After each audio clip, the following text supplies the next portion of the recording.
जांगपिंग class में बैठा हुआ है और खुद के बनाए हुए जेम्स खा रहा है। वो जैसे ही एक जेम खाता है उसको एक नया स्किल मिल जाता है, जबकि दूसरे स्टूडेंट्स के पास सिर्फ एक एक स्किल है। वो बोर हो रहा है और क्लास में अपना कीमती समय बर्बाद कर रहा है, जबकि बाहर की दुनिया को मॉन्स्टर्स कब्जा कर रहे हैं जो इंसानों को खाते हैं और उनका रूप ले लेते हैं।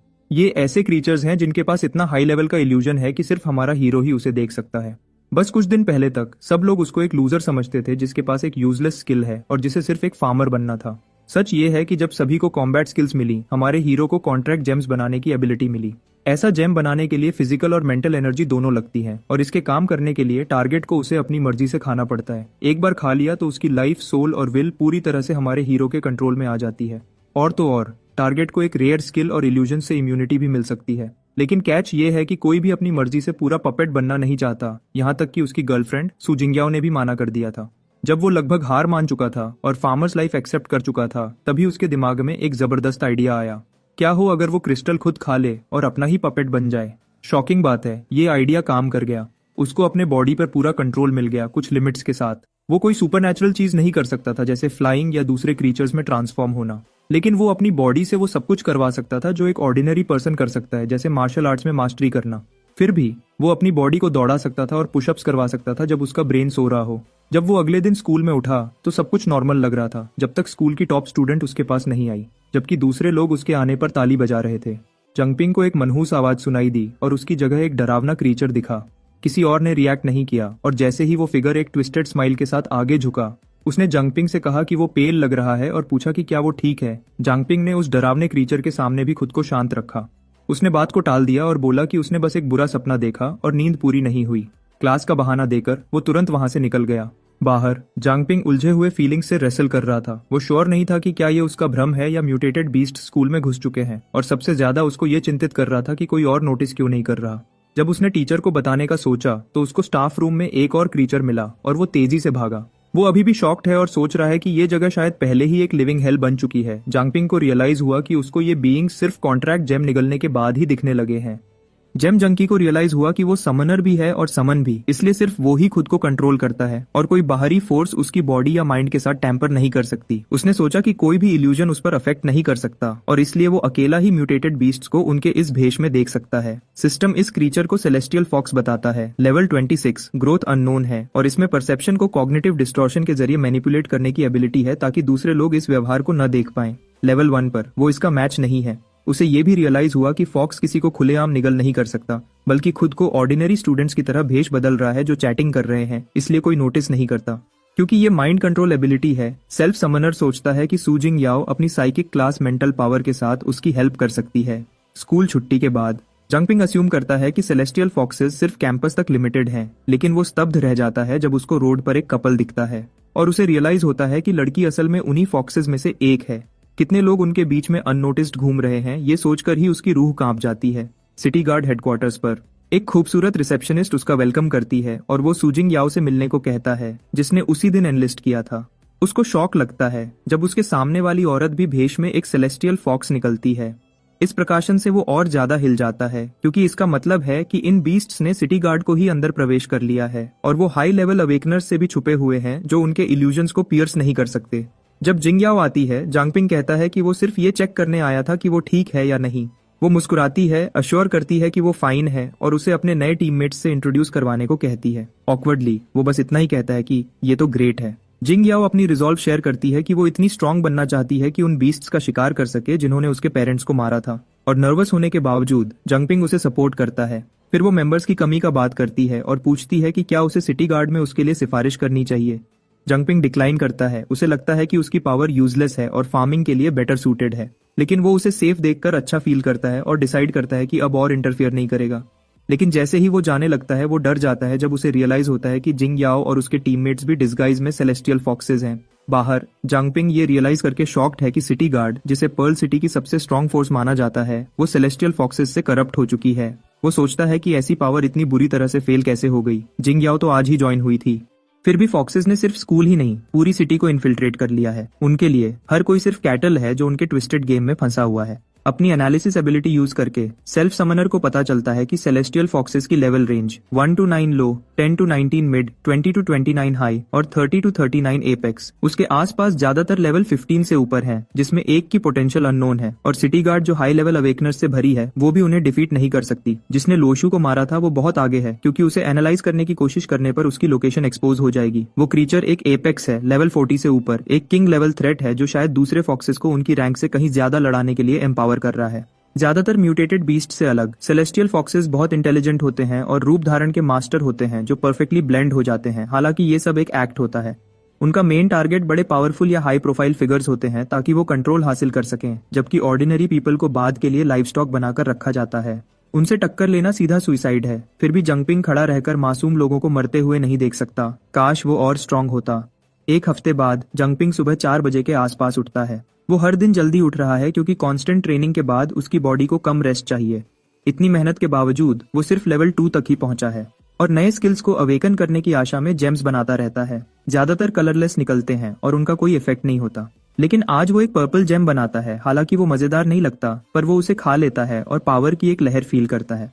अपना स्टेटस पैनल चेक करते हुए ये डमी देखता है कि उसकी ग्रोथ 4 स्टार्स तक राइज हो गई है, उसके स्टैट्स इंक्रीज हो गए हैं और उसकी एबिलिटीज लेवल 2 पर एडवांस हो गई है। एक नया बोनस इफेक्ट भी एक्टिवेट होता है। उसे नाइट वॉकर एबिलिटी मिलती है जिससे उसको night vision, faster movement, lighter steps और शैडोज में वैनिश होने की पावर मिलती है। सेल्फ समनर शॉक्ड लेकिन रोमांचित होकर रियलाइज करता है कि अब वो रात की आड़ में आसानी से इन्वेस्टिगेट कर सकता है। सेल्फ समनर को हर लेवल पर एक नई एबिलिटी अनलॉक करना बहुत पसंद है और नाइट वॉकर एक्टिव होने के बाद वो ट्रेनिंग में बिल्कुल टाइम वेस्ट नहीं करता। अपनी रन के दौरान वो नोटिस करता है कि उसकी विजन तो दिन की रोशनी में भी ज्यादा शार्प हो गई है। रोड साइड पर एक रिंग उसकी आंख को पकड़ लेती है। उसकी एनालिसिस से पता चलता है कि ये एक असैसिनेशन रिंग है जो पहनने वाले को सबकॉन्शियसली दूसरों से इग्नोर करवाती है। हालांकि हाई लेवल अवेकनर्स सुरक्षित हैं। ये सुनकर वो शॉक हो जाता है। वो जल्दी ही इम्पोस्टर लोशू को एक और आदमी के साथ गर्म झगड़े में देखता है और अस्यूम करता है कि रिंग उसी की होगी। नाइवली जांगपिंग को लगता है कि वो आदमी लोशू को इंसान समझ रहा है और वो बस उसका दुश्मन है। जब फाइट शुरू होती है जांगपिंग को याद आता है कि लोशू तो एक ऑर्फन थी जो कभी ऐसे दुश्मन नहीं बनाती। तो सिर्फ यही एक्सप्लेनेशन है कि दूसरे लोग भी सीक्रेटली सेलेस्टियल फॉक्सेस से लड़ रहे हैं। क्रीचर अचानक कुछ सेंस करता है और कन्विंस्ड हो जाता है कि उसकी गुमी हुई रिंग कोई ले गया है, लेकिन वो फॉक्स अभी भी जांग की प्रेजेंस से अनजान थी। उसको लगा कि कोई मिड लेवल अवेकनिंग पास में था और वो जल्दी से अपने हाईनेस को रिपोर्ट करने भागी। जांग को रियलाइज हुआ कि वो रिंग तो सिर्फ चारा थी, पर वो रिंग वापस करता तो और शक होता है, इसलिए उसने रिंग अपने पास ही रखी। सुबह के 5:30 बजे जब आसमान अभी भी डार्क था, नाइट वॉकर और रिंग के साथ उसको लग रहा था कि वो अनटचेबल है और उसने सीखा कि स्ट्रेंथ सिर्फ पावर से नहीं गियर से भी आती है। तभी ईरी फुटस्टेप्स ने उसका नाम पुकारा। जिंग्याओ की एनर्जी उसको वार्न करती है कि वो छुप जाए। कुछ ही मोमेंट्स में इम्पोस्टर लुओ दूसरे बीस्ट्स के साथ आ जाता है और उस पर गैंग अप करने को रेडी है और वो रैट फेस फॉक्स उसको स्मैश करके मार देने की तैयारी में था, जबकि वो सेल्फ समनर खर्राटे मारने का नाटक कर रहा था। इम्पोस्टर लुओ हर इमोशन की झलक ढूंढती है जो उसको एक्सपोज कर सके। उसको कन्विंस हो गया कि ये यूजलेस ट्रैश वो भागा हुआ आदमी नहीं है। उसने एक्सपेक्ट किया था कि असली बंदा अब तक अपनी जान के लिए फाइट करता। क्लॉज स्ट्राइक करने को रेडी थे, पर उसको अब भी रिंग का कोई ट्रेस नहीं मिला। रैट फेस को शक हुआ कि कुछ तो गड़बड़ है क्योंकि ये लड़का हर मॉर्निंग जॉग करता है पर आज नहीं किया, इसलिए वो अपने हाईनेस को उसे किल करने की बहस करता है। पर इम्पोस्टर लुओ जो सेलेस्टियल फॉक्सेस की हाईनेस है जुंगपिंग को वर्थलेस फूड मानती है और क्योंकि वो खाना वेस्ट नहीं करती इसलिए रैट फेस के पास ओबे करने के सिवा कोई चॉइस नहीं था। थोड़ी देर बाद जांग अपनी आंखें खोलता है जब उसका रूम क्लियर हो चुका था और वो सांस लेता है। वो उस बेड पर मौत से थोड़ा ही दूर था। उसने रिंग को तोड़कर निकाला। उसने रियलाइज किया कि उसकी आदत वाली मॉर्निंग जॉग भूलना लगभग उसकी टिकट टू हेवन पक्का कर चुका था।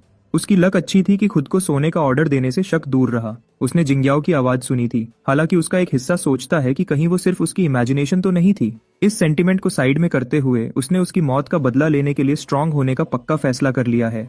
फिलहाल वो एक नॉर्मी लाइफ का एक्ट जारी रखता है। सेलेस्टियल फॉक्सेस से शक न हो इसका पूरा ख्याल रखता है। उसके बाद 2 लड़कियां गॉसिप करती हैं कि उनकी एकेडमी के पास सिटी गार्ड को आधी कटी हुई बॉडी मिली है।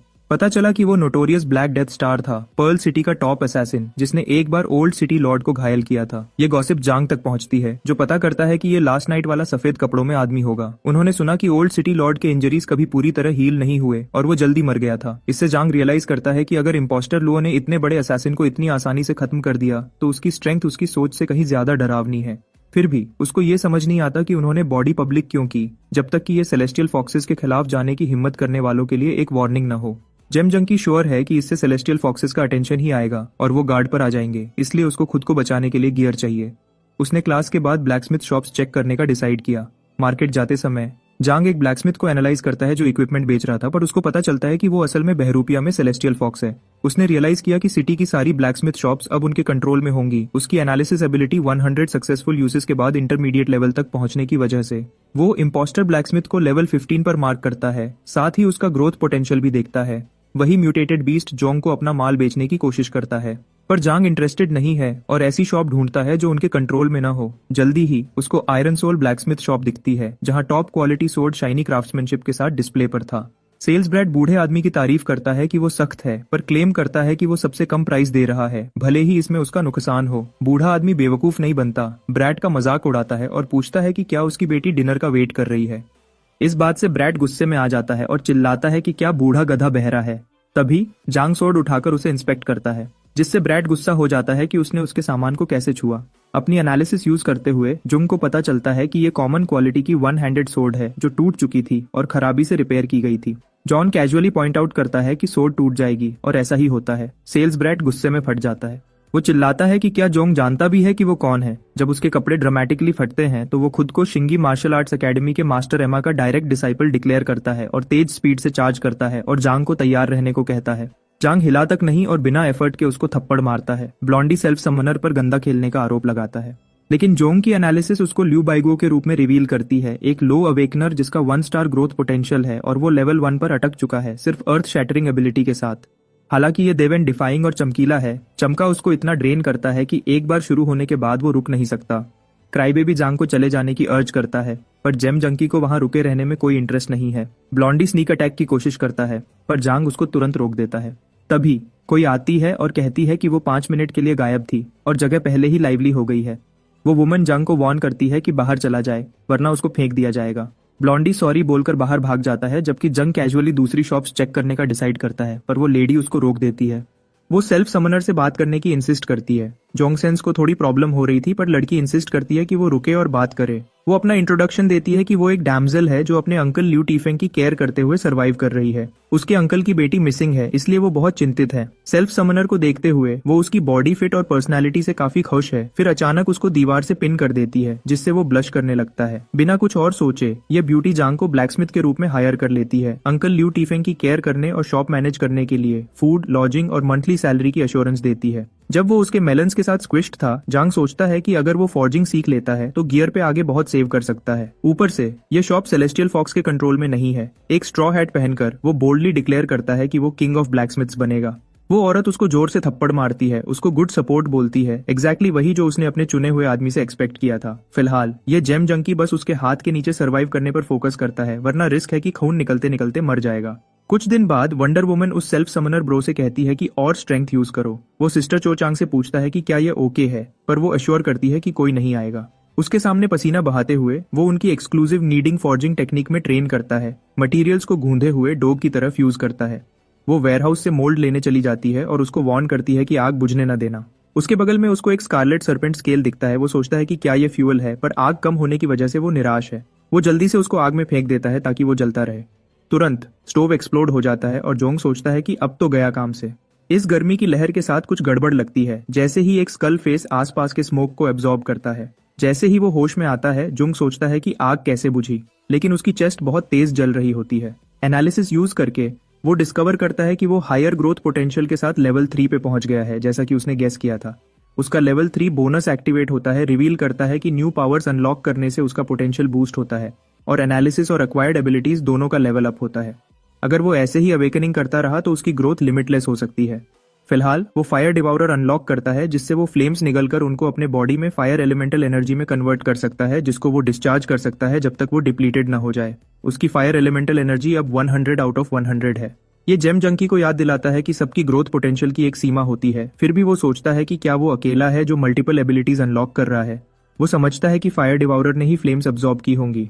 हालांकि वो लेवल 3 पर पहुंचने के बाद पहले ही एक लेवल 3 जेम निगल कर चुका था, पर उसको ये समझ नहीं आता कि इफेक्ट सिर्फ शाम को ही क्यों ट्रिगर हुआ, शायद किसी स्पेशल कंडीशन के चलते। तभी चैंग अंदर बर्स्ट करती है और इस मेस का एक्सप्लेनेशन मांगती है। पास आते ही वो उसको ऑफ गार्ड पकड़ती है, पूछती है कि क्या उसने स्कारलेट सर्पेंट स्केल को चूल्हे में फेंका था जिससे एक्सप्लोजन हुआ। अपनी गलती मानते हुए वो दोष खुद पे लेती है, पर जांग डैमेज की चिंता करता है। चांग उसको ब्रश ऑफ करती है कि अगर वो ठीक है तो सही है, पर वो बैफल्ड है कि उसने स्कारलेट सर्पेंट स्केल से पैदा हुई फ्लेम्स को कैसे बुझाया, जिन्हें बुझाना लगभग इम्पॉसिबल है। जांग कहता है कि यह एक लंबी स्टोरी है। इसी बीच चांग सरप्राइज होती है कि फ्यूजन इतना अच्छा कैसे हो गया, क्योंकि ऐसे रिजल्ट्स के लिए अक्सर एक्सट्रीम टेम्परेचर्स चाहिए होते हैं। वो जांग के टैलेंट पर रिमार्क करती है, स्कूल को ब्लाइंड बोलती है कि उन्होंने उसकी परफॉर्मेंस को रिकॉग्नाइज नहीं किया, जो उसको 3 मेजर ऑर्गेनाइजेशंस के लिए क्वालिफाई कराती है। जेम जंकी अग्री करता है, नोट करता है कि लोग हमेशा सिटी गार्ड और इन्वेस्टिगेशन टीम को उनमें से 2 मानते हैं जब तीसरे के बारे में पूछा जाता है। चांग एक्सप्लेन करती है कि पर्ल सिटी उसका पार्ट है, हालांकि ऑर्गेनाइजेशन के बारे में कम ही पता है, यहाँ तक कि उसका नाम भी नहीं। याद करते हुए कि जांग पहले इक्विपमेंट के लिए बाहर गया था, चैंग उसको एक डैगर देती है। एनालिसिस से वो इसको ब्यूटी स्टीयर के रूप में पहचानती है, जो कलर आयरन से बना है और बहुत अच्छी क्वालिटी का है, और मिड रैंक 19 तक के म्यूटेटेड बीस्ट्स को काटने जितना स्ट्रॉन्ग है। इसकी वर्थ लगभग 1 लाख है, जो उसकी 3 साल की सैलरी के बराबर है। जांग हैरान रह जाता है कि वो इसको रख भी सकता है, पर चांग इंसिस्ट करती है कि यह उसकी प्रोग्रेस का रिवॉर्ड है। जांग शॉक्ड है कि उस जैसा कोई ये रख सकता है, पर चांग जिद करती है कि वो इसको अपनी इंप्रूवमेंट का रिवॉर्ड समझे। फिलहाल उसको एक मिशन पे जाना है और वो पूछती है कि क्या स्कूल स्किप करना फाइन है, पर जांग बताता है कि उसने ग्रेजुएशन प्रोसीजर पहले से ही कंप्लीट कर लिया है। वंडर वुमन उसको बोलती है कि अनस्टेबल ओल्ड मैन का ख्याल रखे और यकीन दिलाए कि वो शॉप फिर से न खोले। जांग सोचता है कि सेलेस्टियल फॉक्सेस ने ब्लैकस्मिथ को इसलिए अकेला छोड़ दिया होगा क्योंकि वो बिजनेस में नहीं था, पर जब उसने शोर मचाया उससे अब उनका अटेंशन ड्रॉ हो गया होगा। क्योंकि रात हो चुकी है, वो नाइट वॉकर स्किल यूज करके आसपास स्काउट करने का डिसाइड करता है। इसी बीच एक चेयरफुल लड़की एक रूइंड प्लेग्राउंड में झूल रही है, पर सच में वो भेस में एक लेवल 3 म्यूटेटेड बीस्ट है। जांग का ये फर्स्ट टाइम है जब वो अपने लेवल की इतनी लो लेवल फॉक्स को देखता है, और अपने बूस्टेड गियर के साथ उसको कॉन्फिडेंस है कि वो इसको हैंडल कर सकता है। अगर सिटी गार्ड गिर भी गई है तो इन्वेस्टिगेशन टीम जो सिटी के बाहर है उन पर अफेक्ट नहीं होना चाहिए, और वो प्लान करता है कि फॉक्स की डेड बॉडी देकर हायर मैनेजमेंट का अटेंशन पकड़े। तभी एक चिलिंग आवाज सुनाई देती है। उसको मजाक करती है कि एक बच्चे पे अटैक करने का कर सोच ही वो पैनिक कर रहा है। आवाज इरादे से भरी है, उसको वार्न करती है कि हिलो मत वरना गए काम से। वॉइस उसको अटैक न करने की चेतावनी देती है, और शेकन जोंग रियलाइज करता है कि ये वुमन उससे बहुत ज्यादा स्ट्रॉन्गर है। उसका नाइट वॉकर एबिलिटी और असैसिनेशन रिंग उसके सामने यूजलेस है, क्योंकि वो उनके पार तक देख सकती है। वो उसको कहती है कि अगर जिंदा रहना है तो ऑर्फनेज ट्रेनिंग ग्राउंड्स पे मिलो। जब ओमिनस हवा धीरे धीरे गायब होती है, वो पहले ही जा चुकी होती है। जेन सोचता है कि वो सेलेस्टियल फॉक्सेस के साथ नहीं है, वरना वो अब तक मर चुका होता। जेन इसी ऑर्फनेज में बड़ा हुआ था। उसने अपना बचपन सड़क के उस पार छोटे से पार्क में स्लॉपी फाइटिंग मूव्स प्रैक्टिस करते हुए बिताया था, इसलिए उसका नाम ऑर्फनेज ट्रेनिंग ग्राउंड्स है, जो अब उसको सोचने पर मजबूर करता है कि क्या वो वुमन उसके पास्ट या उसके सीक्रेट्स को जानती है।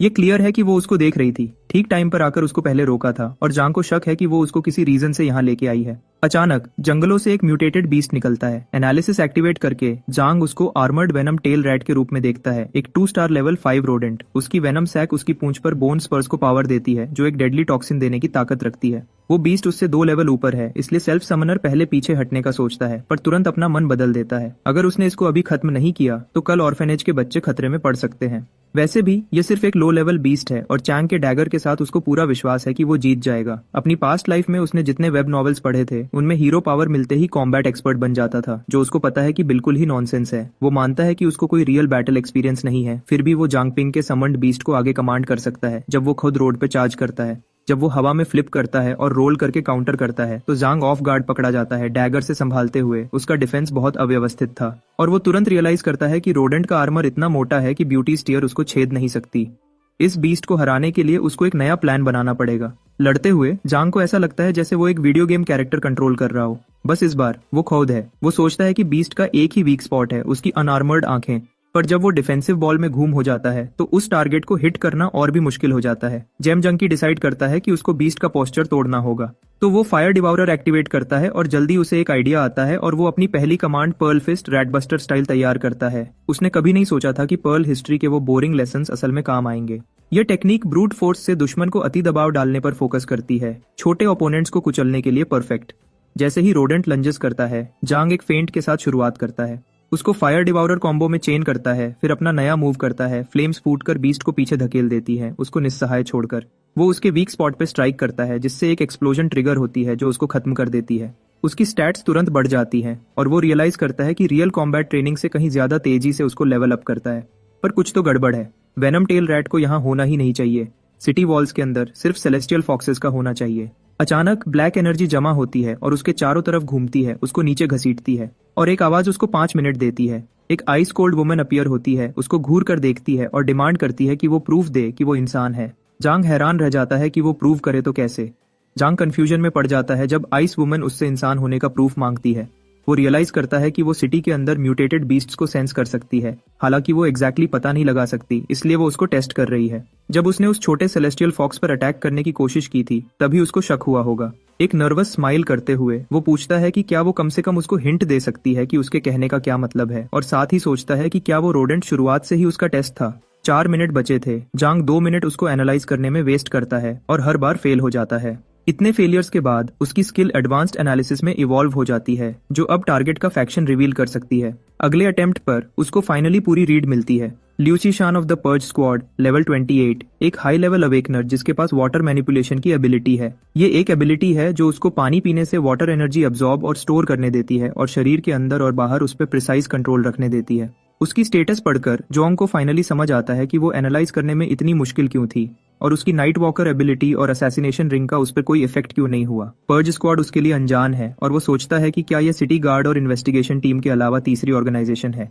जब आइस वुमन वार्न करती है कि उसके पास सिर्फ 1 मिनट बचा है तो उसको पैनिक होने लगता है।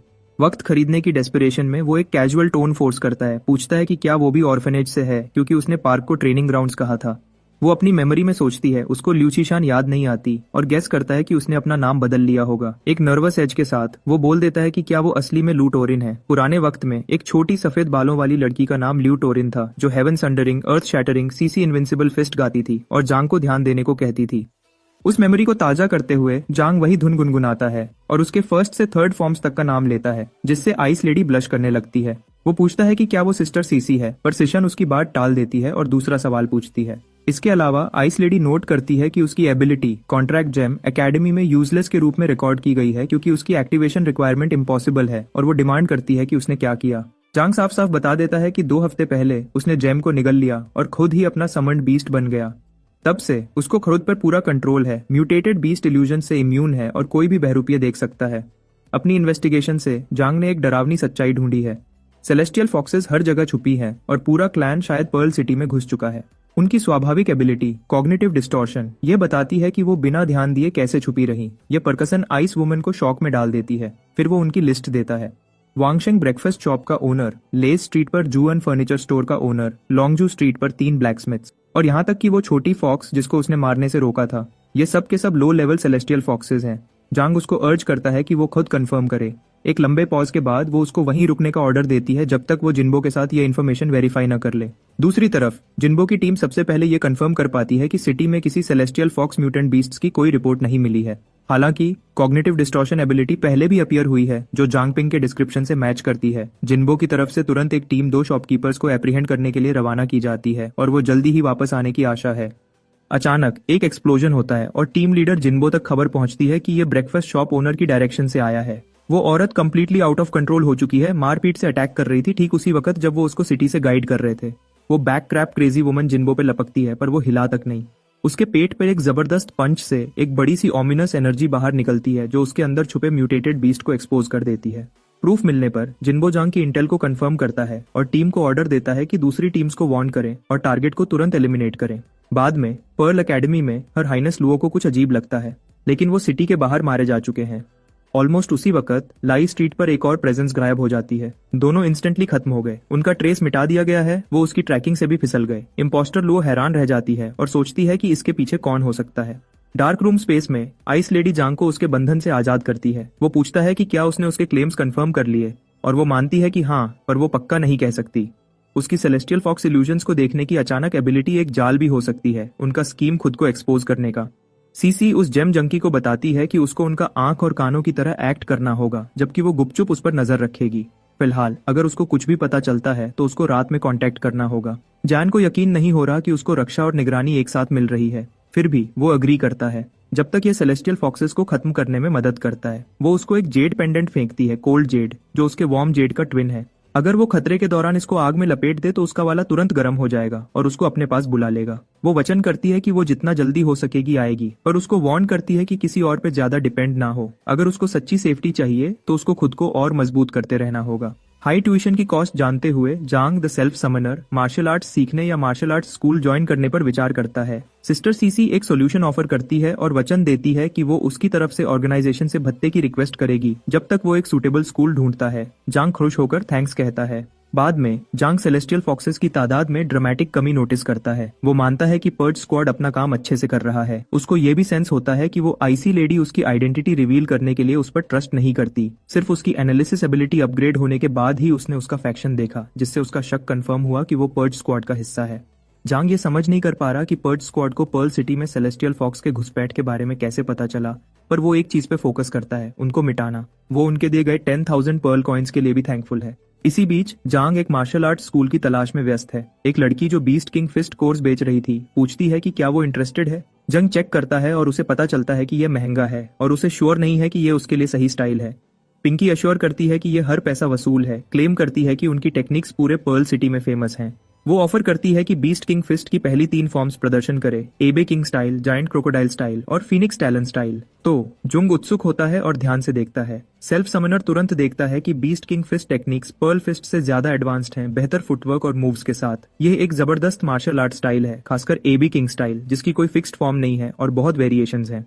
हालांकि उसको ये भी रियलाइज होता है कि पिंकी वेल ट्रेंड नहीं है और उसने टेक्निक की सिर्फ झलक ही देखी है। पिंकी फिसल जाती है और जैसे ही वो उसको उठाने में मदद करता है, 2 बड़े आदमी अपीयर होते हैं। वो डिमांड करते हैं कि किसको पिंकी को बीस्ट किंग क्लाउन्स के फ्लायर्स देने की परमिशन दी, जबकि वो बैंड थी। उनमें से एक blonde man beast king fist को गार्बेज टेक्निक बोलता है और इस डूड को उनके Shingi martial art school join करने की कोशिश करता है। ब्लॉन्डी गुस्से से पागल हो जाता है जब जांग उसको 5 फोल्ड लाइटनिंग नील्स गाय बोलता है। वो उसको बताता है कि वो लाइटनिंग असॉल्ट है और प्रूव करने के लिए लड़ने की तैयारी करता है। ब्लॉन्डी ब्लैकस्मिथ शॉप पर जो हुआ उस पर अब भी भड़का हुआ था। इस डिम्विट से बदला लेने को बेताब था। वो जुंगदा और जुंगुर को ऑर्डर देता है कि जुंग को नीचे गिरा दें, पर पिंकी उसको उनकी दादागिरी से बचाते हुए बीच में आ जाती है। दोनों गोरिल्लाज अपनी पावर यूज करते हैं, जिससे उसकी स्पाइन में ठंडी लहर दौड़ती है। एनालिसिस से Shang Air of the Shingi martial art school level 4 एक लो टियर अवेकनर रिवील होता है। उसका फ्लैश फोर्टिफिकेशन 70% इंटेलिजेंस सैक्रिफाइस करता है 30% फिजिकल स्ट्रेंथ बूस्ट के बदले में। शंगदुर की स्टैट्स सेम है। जेम जंकी शॉक्ड है कि कोई इंटेलिजेंस को स्ट्रेंथ के लिए ट्रेड कर सकता है, और जब दोनों गोरिल्ला ब्रदर्स पावर अप होते हैं तो वो ये भी सवाल करता है कि क्या ये सच में एबिलिटी है।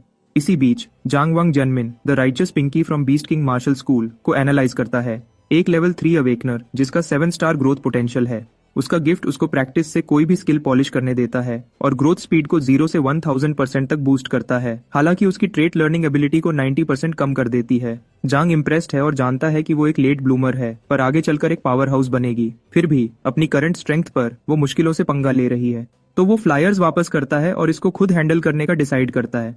उसके खिलाफ 3 ओपोनेंट्स थे, उसके जीतने का कोई चांस नहीं था, इसलिए वो बीच में कूद जाता है। जांग एप किंग स्टाइल देखने के बाद जोश में था और उसको प्रैक्टिस में लाता है। दोनों गोरिल्लाज उस पर लपकते हैं, लेकिन बीस्ट किंग फिस्ट की पहली 3 फॉर्म्स से वो उनको जल्दी से नीचे गिरा देता है। ब्लॉन्डी अपना 5 फोल्ड लाइटनिंग ट्राई करता है, लेकिन जोंग उसको साइड में हटा देता है और उसके ग्रोइन पर एक जबरदस्त 3rd फॉर्म स्ट्राइक दे मारता है। वो ब्लॉन्डी को टॉन्ट करता है कि 2 आदमी कम हो गए और अब उसके पास सिर्फ 3 फोल्ड लाइटनिंग बचा है। जांग उन गुंडों को जमीन पर फैले छोड़ देता है और डिसाइड करता है कि beast king martial school visit करने लायक है। पिंकी शॉक्ड थी कि उसने एप किंग स्टाइल सिर्फ एक बार देखकर सीख लिया। उसको पूछती है कि अगर उसे स्ट्रगल हो तो वह उसकी मदद करे। जल्दी से स्ट्रांग होने के लिए उत्सुक थी। जांग जानता है कि उसका 7 स्टार पोटेंशियल उसे आने वाले वक्त में एपेक्स अवेकनर बना सकता है, और वह शॉक्ड होता है कि क्या फ्यूचर में वह उसकी हेल्प मांगने वाला होगा। मार्केट प्लेस में 2 अर्थ स्लैकर्स पागल हो रहे थे जब उन्होंने अपने मास्टर को देखा, जबकि उन्हें लगा था कि वह अभी कुछ दिन और नहीं आएंगे। वह पैनिक हो जाते हैं और जानते थे कि उन्होंने एप किंग स्टाइल के आधी मूव्स भी मास्टर नहीं किए हैं, और कुछ तो उसके गुस्से के ख्याल से ही बेहोश होने को तैयार थे। जंग को यह बेकार लगता है कि वह अपने ही इंस्ट्रक्टर से इतना डरते हैं। उसके बगल में जेमन नर्वस होकर एक्सप्लेन करती है कि वह दिन के वक्त लेजेंडरी इंस्ट्रक्टर हैं जो अपनी सख्ती के लिए जाने जाते हैं, जो स्लैकर्स को टाइम पर टास्क फिनिश न करने पर सजा देते हैं। जब जंग पूछता है कि क्या उसे पहले कभी सजा मिली है, पिंकी घमंड से एडमिट करती है कि वह 1 महीने से यहाँ है और उसे हर दूसरे दिन सजा मिलती है क्योंकि वह अभी भी बेसिक मूव्स भी ढंग से नहीं कर पाती। उनका इंस्ट्रक्टर एक एंशिएंट जनरल की तरह तूफान की तरह अंदर आता है, जो अपने ट्रूप्स को शांत करने को तैयार है। तुरंत ऑर्डर देता है कि जो झुके हुए पकड़ा गया उसे 50 लैप्स लगाने होंगे और फॉर्म में कोई कटौती नहीं होगी। एनालिसिस के जरिए जांग उसे bide of the beast king martial school के रूप में पहचानता है। एक लेवल 25 अवेकनर जिसका 1 स्टार ग्रोथ पोटेंशियल है। उसकी एबिलिटी मिमिकिंग हंगर उसे एक क्रीचर को कंज्यूम करने और टेम्पररीली उसका फिजिकल फॉर्म लेने देती है। जितने फॉर्म्स वह स्टोर कर सकता है वह उसके लेवल पर डिपेंड करता है, और अभी उसके पास 2 फॉर्म्स हैं, रनिंग वुल्फ और raging lion warrior. Self summoner सोचता है कि यह लेवल 25 मॉन्स्टर सिस्टर सीसी के बराबर है। अचानक बाइडे जोंग को रिकॉग्नाइज करता है कि यह वह बच्चा है जिसने कल चिंगी क्लाउन की धुलाई की थी और उसे जानने की उत्साह से जल उठता है कि वह कैसा है। जांग प्रोटेस्ट करता है कि एक न्यूबी को परेशान करने का कोई फायदा नहीं, पर बाइडे की आग और बढ़ जाती है जब वह यह अफवाह सुनता है कि जांग ने एप किंग स्टाइल सिर्फ एक दिखावे से मास्टर कर लिया।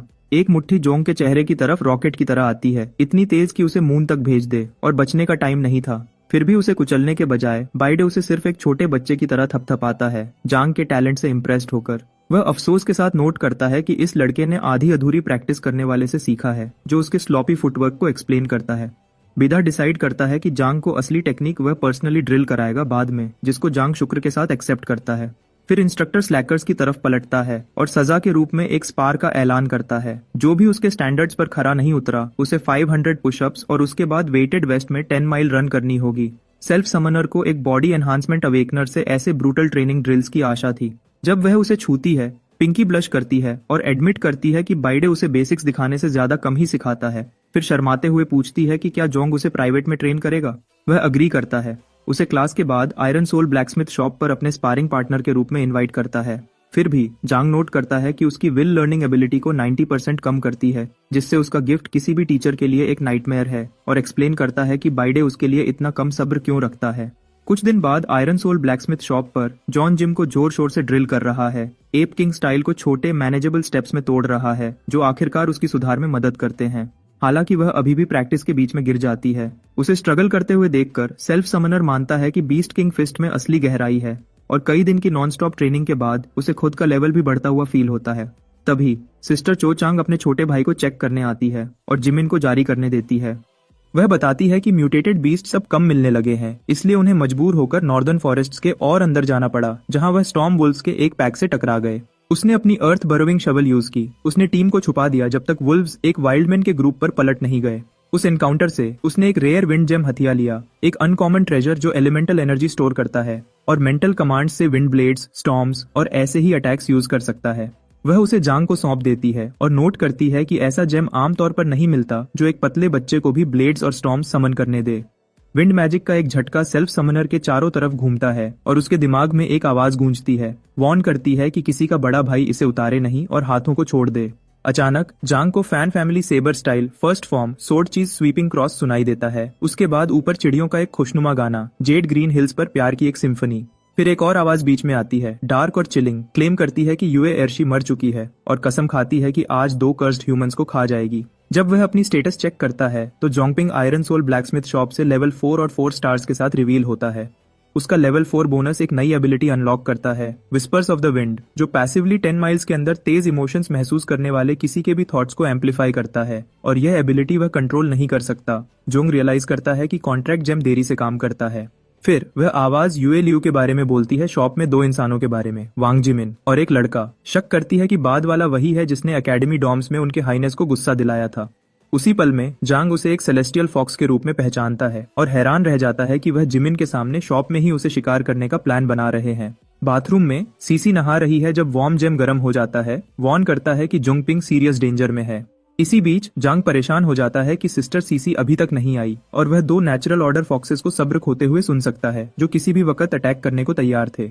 वह जांग की चिंता का जवाब नहीं देता, जानता था कि दोनों दुश्मन इंटरमीडिएट रैंक फॉक्सेस हैं, जो उसके लिए संभालने से कहीं ज्यादा स्ट्रांग हैं, उसकी हेल्प के साथ भी। कैजुअली जांग से पूछता है कि क्या वह लौटने के बाद अंकल लियू से मिली है और सजेस्ट करता है कि वह ऊपर जाकर उन्हें चेक करे, जबकि वह उनके लिए खाना बनाने के लिए इंग्रेडिएंट्स खरीदने जाता है।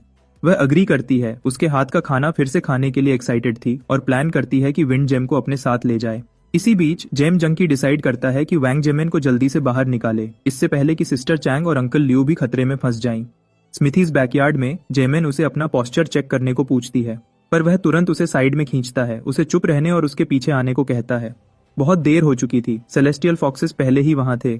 जांग जानता है कि यह बुरी बात है, और जब जेमन अचानक उन म्यूटेटेड बीस्ट्स को मम्मी और पापा बुलाती है तो वह उसे वार्न करता है कि उनके पास मत जाना। भले ही जेमन इंसिस्ट करती है कि सब ठीक है। जांग की एनालिसिस सच्चाई रिवील करती है। एक level 15 intermediate rank natural order fox with cognitive distortion और दूसरा लेवल 16 वाला उसके फादर होने का नाटक कर रहा है। पूछता है कि उसके बगल वाला लड़का डरा हुआ क्यों लग रहा है। वह जांग को मार्शल आर्ट्स स्कूल से फ्रेंड बताती है, इस बात से अनजान कि ये उसके पेरेंट्स नहीं हैं। अचानक एक डार्क स्पेस उन्हें घेर लेता है जब फॉक्सेस शिकार खत्म करने को दौड़ते हैं। जांग पिंकी को उसे कस के पकड़ने का ऑर्डर देता है, भले ही वह अपने पेरेंट्स को अजीब एक्ट करते देखकर हिली हुई थी। उसका प्लान फेल हो जाता है जब बीस्ट्स स्ट्राइक करते हैं, जिससे वह बैलेंस खोकर गिर जाते हैं। जेमिन घबराकर डिमांड करती है कि उसके फादर ने ऐसा क्यों किया। तभी जेंग सच्चाई रिवील करता है कि वह म्यूटेटेड बीस्ट्स हैं। म्यूटेटेड बीस्ट्स रियलाइज करते हैं कि जुंग उनके डिस्गाइज को देख सकता है और डिसाइड करते हैं कि उसे मारना जरूरी है। इम्पोस्टर फादर स्ट्राइक करता है। उसके ब्लोज जुंग को डिफेंसिव होने पर मजबूर करते हैं। हर डॉज पिछले से ज्यादा मुश्किल था। उनके लेवल्स का फर्क साफ दिख रहा था। मदर बीस्ट वांग जनमिन की तरफ पलटती है, जो अभी भी अपने शौक से बाहर नहीं आई थी, और जांग को कॉर्नर्ड छोड़ देती है। तभी सिस्टर सीसी की आवाज केओस के बीच से निकलती है, उसे मूव करने का कमांड देती है जब एक आइस ब्लास्ट बीस्ट्स को पीछे धकेलता है। उसकी पावर स्पेस में भर जाती है जब वह उन्हें खत्म करने को तैयार होती है। जैमिन की डेस्परेट प्लीज फॉर मर्सी अनसुना कर दी जाती है, और जब यह सब खत्म हो जाता है वह रोते हुए गिर जाती है। अपने पेरेंट्स को अपने सामने मरा हुआ देखकर सहन नहीं कर पाती। भले ही जॉन बार बार उसे कहता रहा कि वह नेचुरल ऑर्डर फॉक्सेस थे जिन्होंने उसके पेरेंट्स की शक्ल ले रखी थी, जिमिन यकीन करने से मना कर देती है। जेम जंकी फिर सीसी से पूछता है कि बीस्ट्स अपने असली फॉर्म्स में वापस क्यों नहीं आ रहे।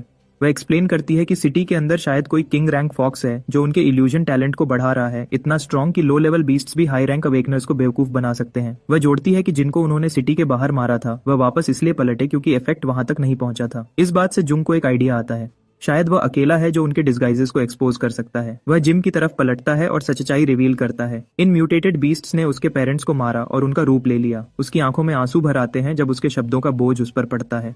देयर हाइनेस को रिपोर्ट मिलती है कि सिर्फ एक हफ्ते में उनके 9 आदमी मारे गए हैं, और वह सेंस करती है कि इंसानों ने शायद उनके इल्यूजन्स का तोड़ ढूंढ लिया है।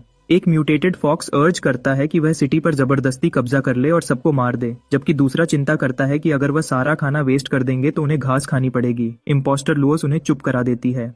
कोर्ट को याद दिलाती है कि इंसानों को पूरी तरह मिटा देने से सिर्फ रिसोर्सेज को वेस्ट करना होगा। उनकी टॉप प्रायोरिटी उन्हें बाहर निकालना है जो छाव में छुपे हैं, और एक एक करके उन्हें खत्म करना है। फिर वह वाइस मेयर से एडवाइस मांगती है और वह सजेस्ट करता है कि दूसरी स्पीसीज को सिटी में घुसने दिया जाए ताकि केओस फैल जाए। जितना कम भीड़ उतना आसान स्ट्रॉन्ग लोगों को चुन चुनकर मारना है। देयर हाइनेस डिमांड करती है कि वाइस मेयर इतना पक्का क्यों है कि स्ट्रॉन्ग लोग अभी भी सिटी में बचे हैं। वह एक्सप्लेन करता है कि सिटी गार्ड और इन्वेस्टिगेशन टीम के अलावा एक तीसरी मेजर ऑर्गेनाइजेशन है।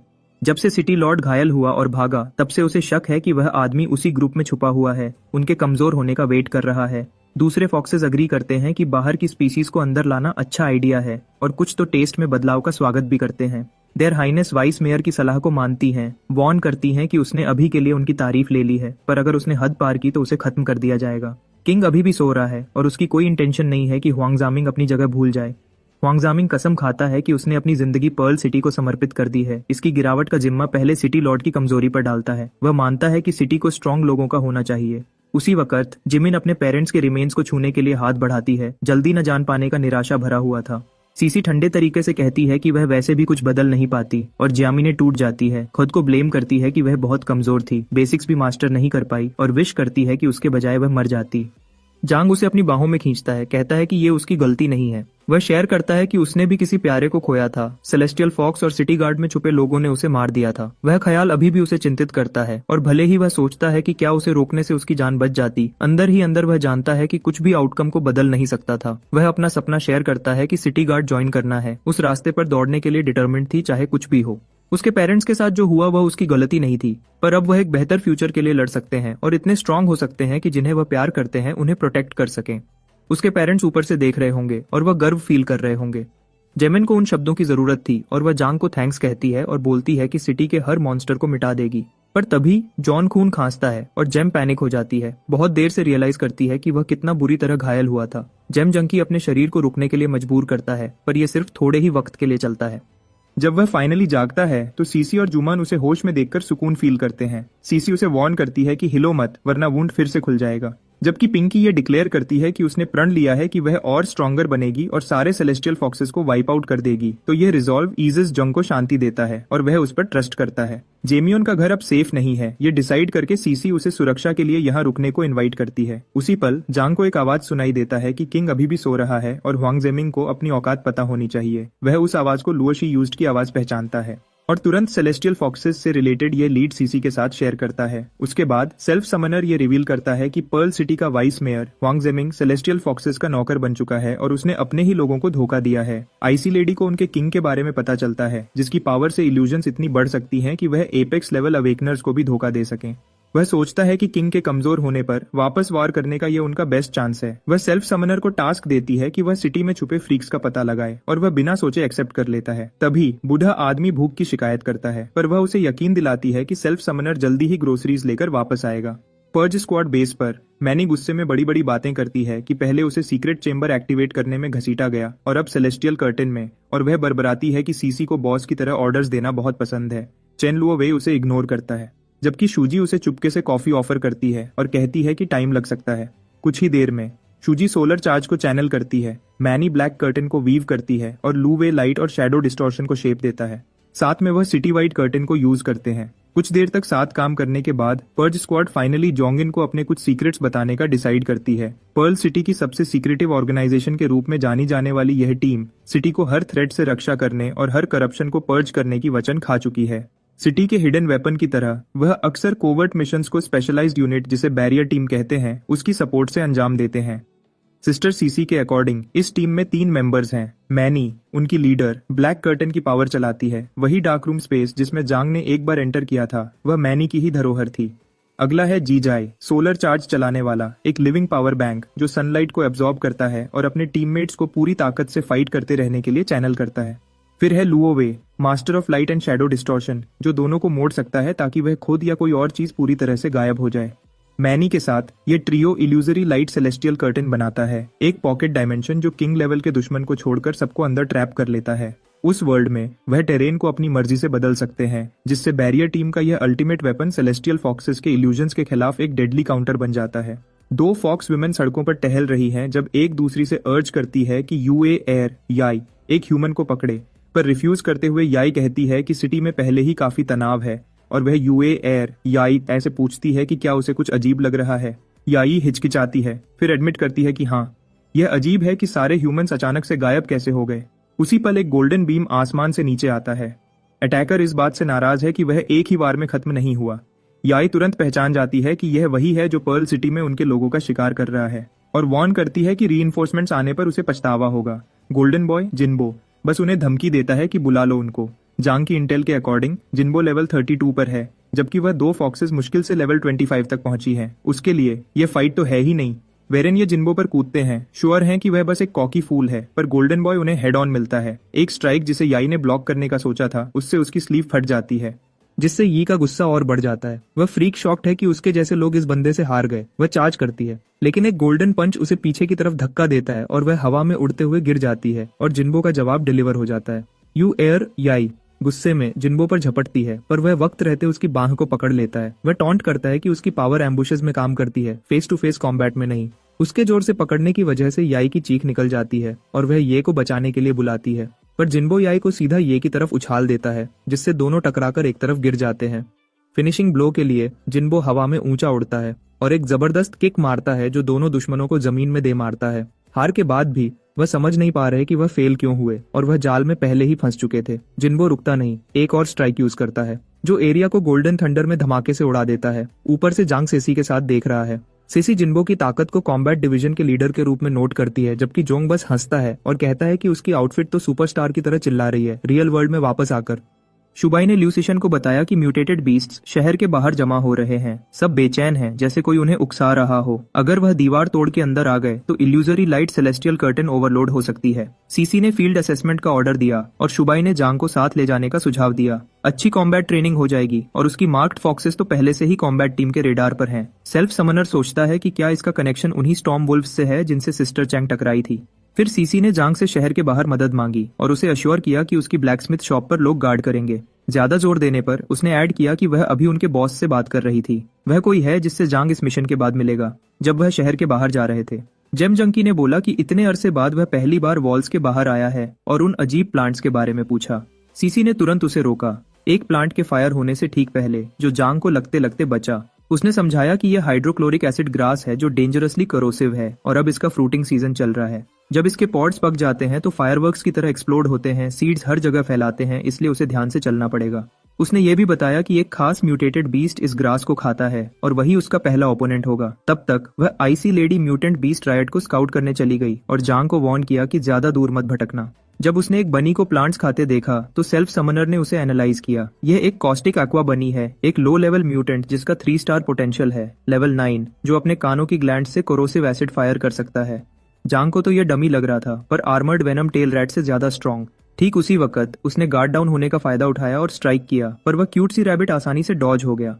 उसका पर्ल फिस्ट पीछे से आया, पर बनी ने उल्टा एसिड शॉट से काउंटर कर दिया। उसकी रेंज देखकर जांग हैरान रह गया और उसके अटैक से हाइड्रोक्लोरिक एसिड ग्रास ट्रिगर हो गई। पूरा फील्ड केओस में बदल गया। समझ गया कि ब्रूट फोर्स काम नहीं करेगा तो सेल्फ समनर ने अपनी बॉडी को ऑटो पायलट पर छोड़ दिया। एसिड ब्लास्ट से बच रहा था और फाइट को एनालाइज कर रहा था। एसिड फायरवर्क्स उसके आसपास एक्सप्लोड हो रहे थे और बनी के शार्प सेंसेस और लाइटनिंग रिफ्लेक्सेस उसके स्नीक अटैक्स को बेकार कर रहे थे। कितना चालक था, रेंज से फायर कर रहा था और एसिड का असर नहीं हो रहा था और जांग को पके हुए हाइड्रोक्लोरिक एसिड ग्रास की तरफ गाइड कर रहा था। एक एक्वा शॉट को रंगे हाथों से ब्लॉक करने के बाद जांग ने नोट किया कि उसकी फ्लेम्स एसिड को उससे जलाने से रोक रही है। बनी और अग्रेसिव हो गया। एसिड लगातार स्प्रे कर रहा था तो जांग ने अपना फायर डिवाउरर स्किल यूज किया।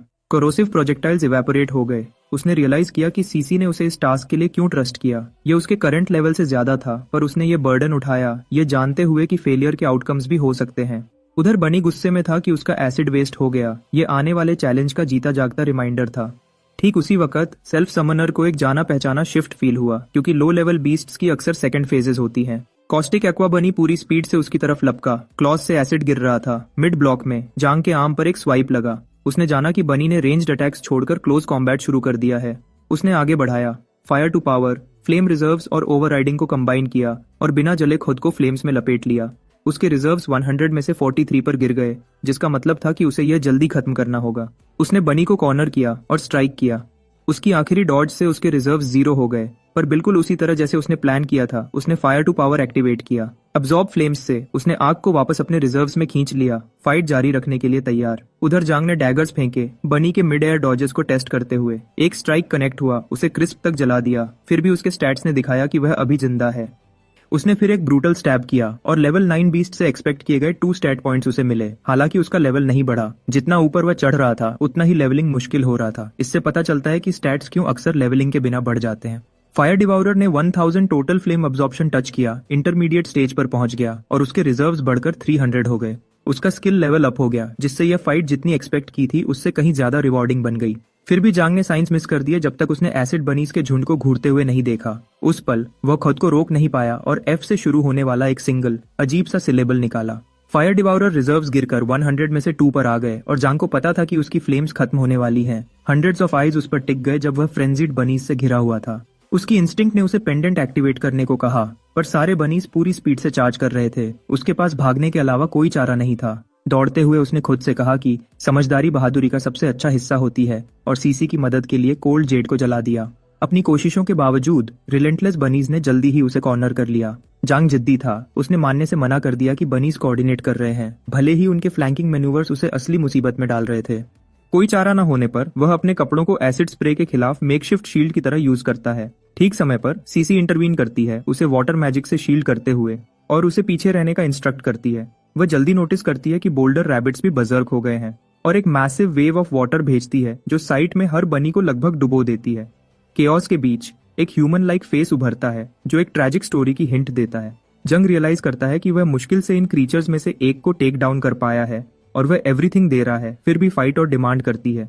सीसी डिमांड करती है कि उसके जाने के दौरान चीजें इतनी आउट ऑफ हैंड कैसे हो गईं, पर जंग के पास कोई आंसर्स नहीं है। वह कंफर्म करती है कि केओस खत्म नहीं हुआ और अपनी सोर्ड ड्रॉ करती है, सबको फिनिश करने के लिए रेडी। फिर भी फाइट खत्म नहीं होती। अचानक बनीज फिर से सर्च करते हैं। अल्फा के डेड होने पर हर्ड को कोलैप्स करना चाहिए, पर बचे हुए स्टबर्न हैं, किसी चीज पे फिक्सेटेड।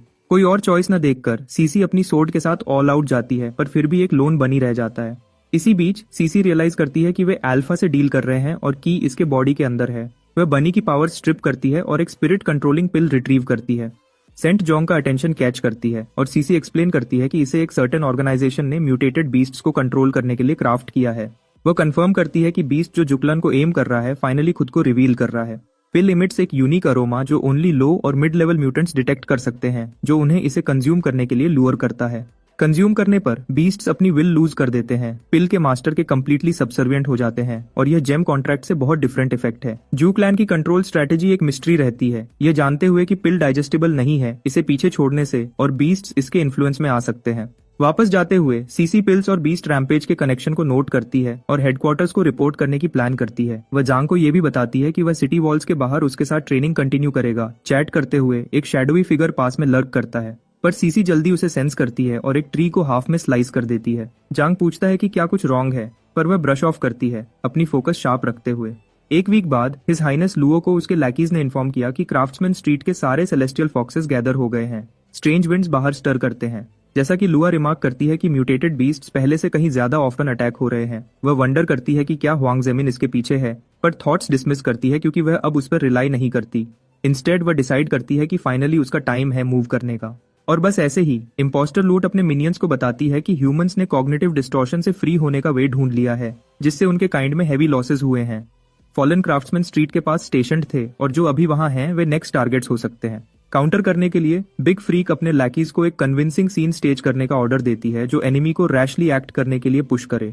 डिटरमिन है कि वे ट्रूली किसका फेस कर रहे हैं। Deep in the forest Chang the gem junkie अपने long dormant night walker mode को अनलीश करता है, बुलेट रैबिट्स के स्वॉर्म में चार्ज करते हुए।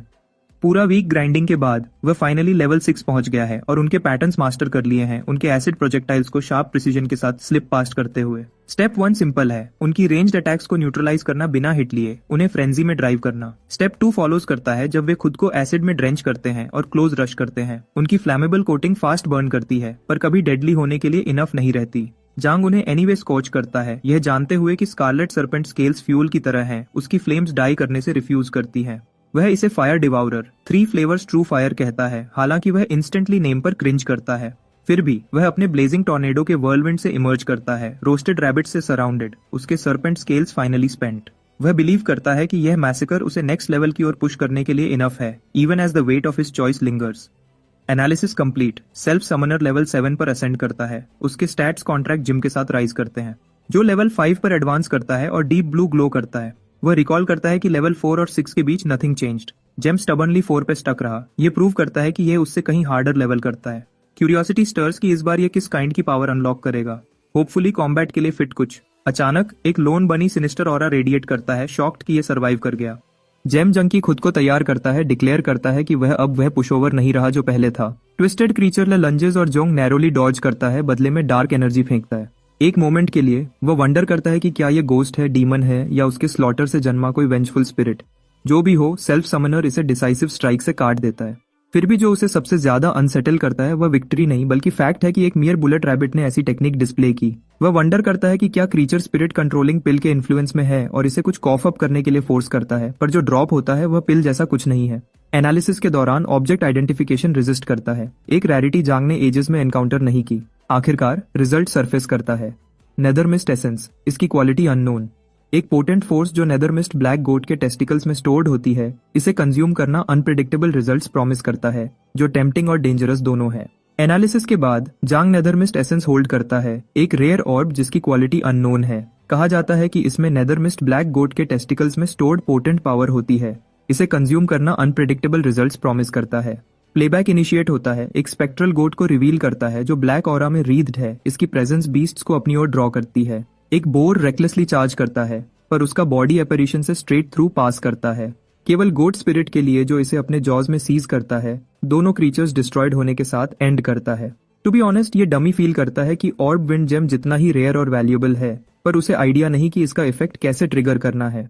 डायरेक्ट कॉन्टैक्ट कुछ नहीं करता, अनलाइक उसकी लास्ट अवेकनिंग, और वह वंडर करता है कि क्या उसे रियली ये डिस्गस्टिंग थिंग स्वॉलो करना होगा जो ब्लैक गोट के प्राइवेट से आया।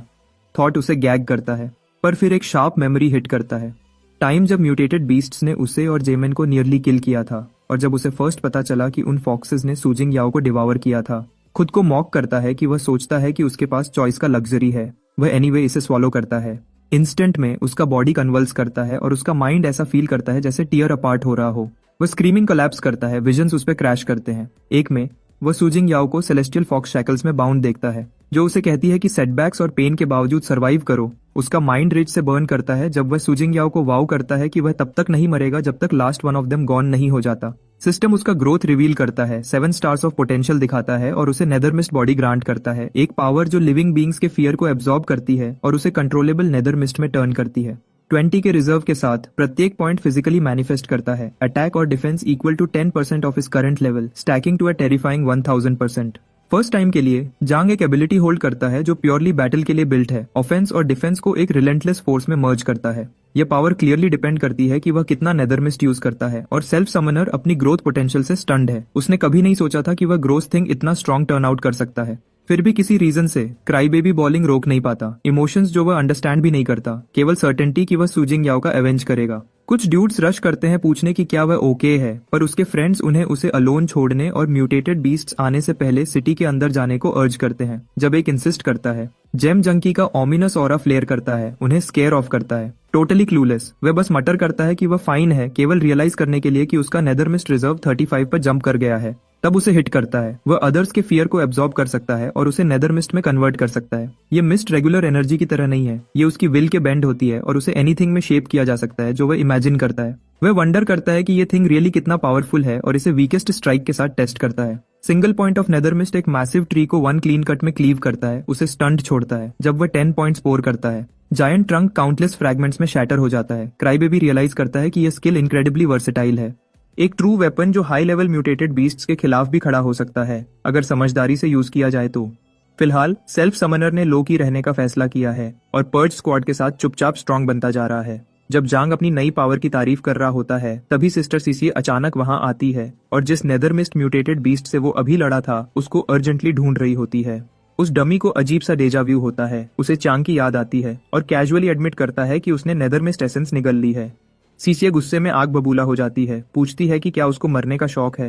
वो इंसिस्ट करता है कि यह इतना बुरा नहीं हो सकता क्योंकि उसके एनालिसिस में कुछ भी डेंजरस नहीं दिखा, और अगर कुछ गलत हुआ तो वो जोर लगाकर उसे स्पिट आउट कर सकता है। लेकिन सीसी गुस्से से बोलती है कि हर चीज अंडू नहीं हो सकती और पूछती है अगर वो पैरासाइट हुआ तो। ये बात सुनकर आखिर में वो हिल जाता है, सोचता है कि क्या जो चीज उसने खाई वो सच में लीथल हो सकती है।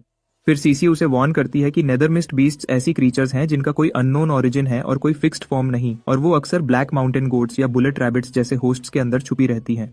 सीसी एक्सप्लेन करती है कि यह क्रीचर्स नेदर मिस्ट बीस्ट द्वारा कंट्रोल किए जाने वाले पपेट्स से ज्यादा कुछ नहीं होते। एक बार जब होस्ट मर जाता है तो पैरासाइट उसके किसी ऑर्गन में घुस जाता है और अगले वेसल के लिए इंतजार करता है। वो जोर देकर कहती है कि सबसे बड़ा रियल डेंजर ये है कि नेदर मिस्ट अपने होस्ट पर फुल कंट्रोल कर सकता है। ये सुनकर वो डमी डर जाता है, पैनिक करता है कि कहीं बीस्ट उसके साथ लैच तो नहीं हो गया। एसेंस निगलने के बाद जो अनबेरेबल पेन हुआ था वो याद करके वो सोचता है कि कहीं नेदर मिस्ट अभी से उसकी बॉडी पे टेक ओवर करने की कोशिश तो नहीं कर रहा। जांग को लगता है कि वो चीज लैच होने में फेल हो गई होगी क्योंकि वो फाइन महसूस कर रहा है, लेकिन सीसी वार्न करती है कि वो नॉर्मल नहीं है। हो सकता है उसके अंदर के किसी और मॉन्स्टर ने नेदर मिस्ट बीस्ट को साफ कर दिया हो, या शायद उसके एब्सोल्यूट कंट्रोल की वजह से वो पैरासिटाइज्ड होने पर भी सेफ है। फिर भी वो साफ कर देती है, अगर तू म्यूटेट हुआ तो मैं इस सेल्फ समनर को बिना सोचे समझे काट दूंगी। तभी उनके बीच एक स्पाइडर गिरता है। उस आइस लेडी की तो हवा टाइट हो जाती है, वो पैनिक में उसको टुकड़े टुकड़े काट देती है। उसके बाद वो जांग से लिपट जाती है, बेग करती है कि उसे वहां से दूर ले चलो। वो डमी खुद को नॉस्टैल्जिक होने से रोक नहीं पाता। सीसी आज भी बग से उतना ही डरती है जैसे बचपन में डरती थी। तब लिटिल सीसी छाव में अपनी किताबें लेकर बैठी रहती थी जबकि जांग उसे बग से चिढ़ाता था। जब एक उड़ जाता था तो वो सीसीए को ब्लेम करता था कि उसने डर कर उसे भगा दिया। वो बस उसे सिली कहती थी कि वो बग से दोस्ती करना चाहता है बजाय ऑर्फनेज के दूसरे बच्चों के। जिस बात ने उसे सच में बॉदर किया वो ये थी कि वो जानता था कि वो बच्चे एक दिन चले जाएंगे। तो उस दिन सीसी ने वादा किया था कि वो उसकी फ्रेंड रहेगी चाहे कुछ भी हो। प्रेजेंट में वापस आकर थोड़ी देर हग करने के बाद वो आइस लेडी स्नैप आउट करती है और डमी को इतने जोर से पकड़ने के लिए अपनी ग्लेयर से फ्रीज कर देती है। अपने यूजुअल सेल्फ में लौटकर वो उसे वार्न करती है कि जिन खतरों को वो नहीं समझता उन्हें अंडर एस्टिमेट ना करे। इस दुनिया में फ्री लंच जैसी कोई चीज नहीं होती। इस बार वो लकी हो गया होगा पर वो दोबारा अपनी गार्ड नीचे नहीं कर सकता। सेल्फ समनर रियलाइज करता है कि सीसीए पर्ज स्क्वाड ज्वाइन करने के बाद से डिस्टेंट और कोल्ड दिख सकती है, पर अंदर से वो वैसी ही है, हमेशा उसका ख्याल रखती है। तभी एक नोटिफिकेशन सीसी को पर्ल सिटी वापस बुलाता है। इसके साथ ही उनका इन्वेस्टिगेशन और उसकी स्पेशल ट्रेनिंग फिलहाल खत्म हो जाती है। जब पूछा जाता है तो आइस लेडी एक्सप्लेन करती है कि उनके टीम लीडर को सेलेस्टियल फॉक्सेस ने बुरी तरह जख्मी कर दिया है, इसलिए उसे सपोर्ट देने के लिए तुरंत वापस जाना पड़ेगा। यह सुनकर वो डमी शॉक हो जाता है, सजेस्ट करता है कि सिटी के बाहर की अदर टीम्स से बैकअप बुलाओ, पर सीसी अपना सिर हिलाती है। दूसरों को अलर्ट करने से फॉक्सेस को टिप ऑफ मिल सकता है, और वैसे भी सिटी वॉल्स के बाहर थिंग्स ऑलरेडी काफी कॉम्प्लिकेटेड है। वो उसे अपने साथ आने को कहती है, वादा करती है कि रास्ते में सब कुछ एक्सप्लेन करेगी। रास्ते में वो आइसोलेटेड एक्सप्लेन करती है कि सिटी के बाहर क्या सिचुएशन है। ये किसी को नहीं पता कि ये सब कब शुरू हुआ, पर जब से कैटेक्लिज्म हुआ है म्यूटेटेड बीस्ट्स रन वाइल्ड हो गए हैं, जिस वजह से सर्वाइवर्स को जो थोड़ा बहुत बच गया था उसके चारों तरफ वॉल्स बिल्ड करनी पड़ी। ट्रैवल इतना डेंजरस होने की वजह से आउटसाइड वर्ल्ड की मैपिंग की जिम्मेदारी इन्वेस्टिगेशन टीम और कुछ इंडिपेंडेंट अवेकनर्स पर आ गई है। उनके लेटेस्ट इंटेल के मुताबिक पर्ल सिटी के आसपास के एरिया में बीस्ट्स की लोएस्ट कॉन्सेंट्रेशन है। बस कुछ इधर उधर बिखरे हुए विलेजेस और कुछ घूमने वाले सैवेजेस हैं। उसके बाद सी है, पर कोई आगे एक्सप्लोर करने की हिम्मत नहीं करता। एपेक्स लेवल म्यूटेटेड बीस्ट्स उन पानियों पर रूल करते हैं और किसी एक इंसान को भी नहीं पता कि होराइजन के पार कोई और सिटीज एग्जिस्ट करती हैं या नहीं। तो सी के उस पार क्या है, ये एक कंप्लीट मिस्ट्री ही बना हुआ है।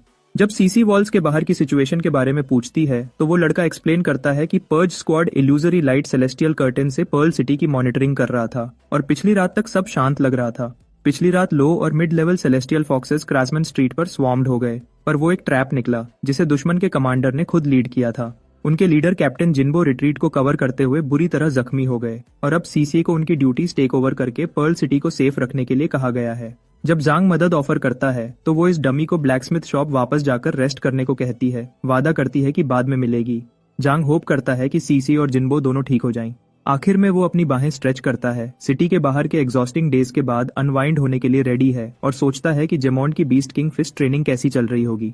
रास्ते में जांग नोटिस करता है कि उसके आसपास हर कोई अपनी जगह पर फ्रीज हो गया है। टाइम खुद रुक गया है। एक आदमी की आवाज आती है और सेल्फ समनर तुरंत एनालिसिस एक्टिवेट करता है, पर फेल हो जाता है। टारगेट की हिडन एबिलिटी उसको ब्लॉक करती है। वो ओल्ड बोन स्मर्क्स करता है, जांग के एनालिसिस के एंडलेस यूज को नोट करता है। ये ऐसी फीट है जिसे हाई लेवल अवेकनर्स भी डेली 10 बार से ज्यादा रिपीट नहीं कर सकते। फिर वो उसकी क्लेवर ट्रिक की तारीफ करता है कि वो अपनी बॉडी को नॉन स्टॉप एनालाइज करने के लिए फोर्स करता है।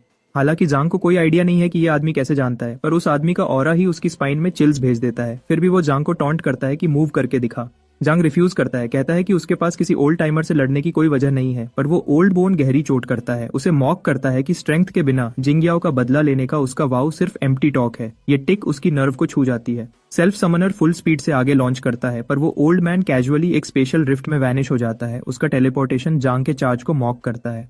वो ओल्ड टाइमर अचानक उसके पीछे अपीयर होता है, आसानी से उसके पंच को ब्लॉक करता है और उसकी स्लो स्पीड का मॉक करता है। पर सेल्फ समनर ने तो ट्रैप लगाया था, फायर डिवाउरर को उसे जिंदा भूनने के लिए अनलीश किया, लेकिन अटैक फिजल हो गया। वह तो सिर्फ एक आफ्टर इमेज थी। वह old bone water element strike से काउंटर करता है। जांग ये सोचकर हिल जाता है कि इस मॉन्स्टर के पास और कितनी एबिलिटीज हैं। अपनी नेदरमिस्ट रिजर्व्स के 18 पर आने के बाद वह एक फेंट करता है और नाइट वॉकर के साथ अंदर घुसकर स्नीक अटैक करता है, लेकिन वह ओल्ड मैन इसे क्लेवर पर वीक बोलकर झटके से हटा देता है और एक सिंगल टेलीकिनेटिक ब्लास्ट से जांग को हवा में उड़ा देता है। हालांकि ओल्ड बोन मानता है कि इस लड़के की स्ट्रेंथ इंप्रेसिव है और बात करने के लायक है, जेम जंकी रियलाइज करता है कि यह सब एक टेस्ट था।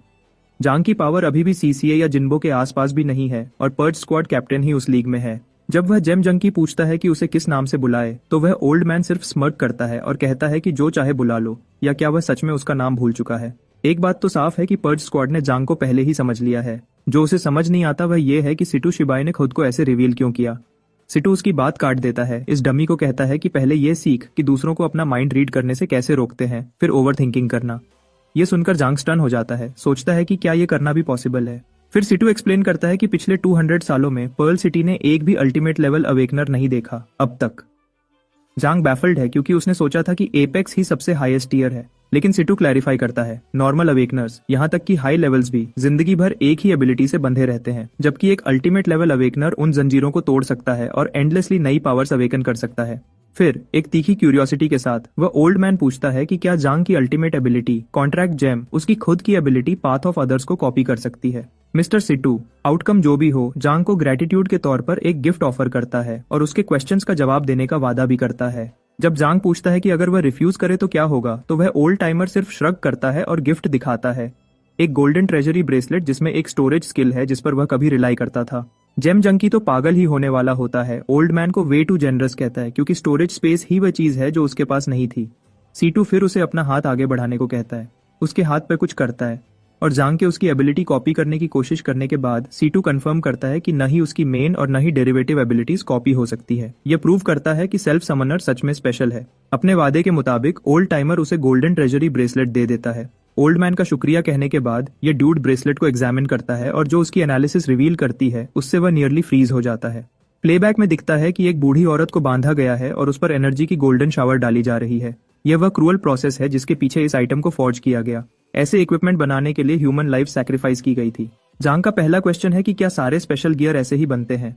वह ओल्ड टाइमर कंफर्म करता है कि पिछले 200 सालों से स्ट्रिक्टली फॉरबिडन होने के बावजूद अभी भी ऐसे क्रिमिनल्स हैं जो ऑब्जेक्ट्स फॉर्ज करने के लिए ह्यूमन सैक्रिफाइस का यूज करते हैं।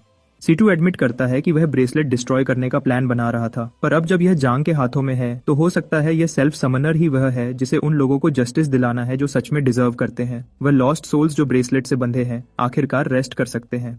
पर जांग का अगला क्वेश्चन था कि क्या लाइव्स हमेशा ऐसे ही केयरलेसली टॉस की जाती थी, यहाँ तक कि 200 साल पहले भी। सीटू एक ग्रिम नॉड के साथ कंफर्म करता है। तब बीस्ट टेमिंग जू फैमिली पर्ल सिटी पर आयरन फिस्ट से रूल करती थी। सबको अपनी मर्जी का स्लेव बना रखा था। आदमी टुकड़ों के लिए एंडलेसली लेबर करते थे। औरतें पैम्पर्ड यंग मास्टर्स के लिए प्लेथिंग्स के तौर पर पकड़ी जाती थी। बच्चों को पैदाइश से ही लॉयल टूल्स बनने के लिए ब्रेन वॉश किया जाता था। और वह बुजुर्ग जो अब काम नहीं कर सकते थे, उन्हें जू फैमिली के म्यूटेटेड पेट्स को जिंदा खिला दिया जाता था। जो भी उस वक्त अवेकन होता था उसे या तो एनस्लेव किया जाता था या इक्विपमेंट फॉर्ज करने के लिए इंग्रेडिएंट्स के तौर पर सैक्रिफाइस कर दिया जाता था। जब तक कुछ ब्रेव सोल्स ने जू फैमिली की टेरनी को गिराने के लिए स्ट्रेंथ जमा नहीं की। जांग सिटू की पावर से इम्प्रेस्ड होकर सोचता है कि ओल्ड बोन खुद ही प्रिंसेस यूए से डील क्यों नहीं करता और पर्ल सिटी को दोबारा फ्री क्यों नहीं करता।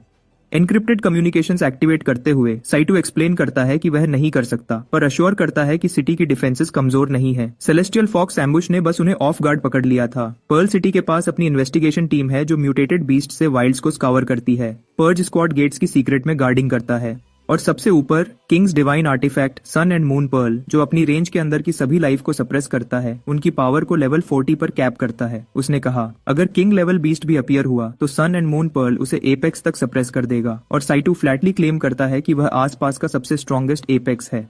लेकिन उसकी हेजिटेशन जांग को सस्पिशियस बना देती है। वह पूछता है कि क्या अंदर कोई ट्रेटर है। ओल्ड टाइमर एडमिट करता है कि सिटी लॉर्ड मिसिंग है और उसके अलावा सिर्फ जू फैमिली रेमनेंट्स ही आर्टिफैक्ट को मैनिपुलेट कर सकते हैं। वह स्नेक्स जो कभी पर्ल सिटी के रूलर्स थे, अपने डाउनफॉल के बाद शैडोज में क्रॉल कर गए थे, अब सन एंड मून पर्ल को शट डाउन करके और सेलेस्टियल फॉक्सेस को अंदर आने देकर फिर से रिसर्फेस हो रहे हैं। जांग जल्दी से डॉट्स कनेक्ट करता है। बीस्ट एक्टिविटी में अचानक स्पाइक उसी का किया धरा होगा। साइटू नॉड करता है, कहता है कि वह सालों से जू रेमनेंट्स का हंट कर रहे हैं, पर उन्हें पूरी तरह से वाइप आउट करना ऐसे वीड्स उखाड़ने जैसा है जो इतनी गहरी जड़ रखते हैं कि वह कभी खत्म नहीं होंगे।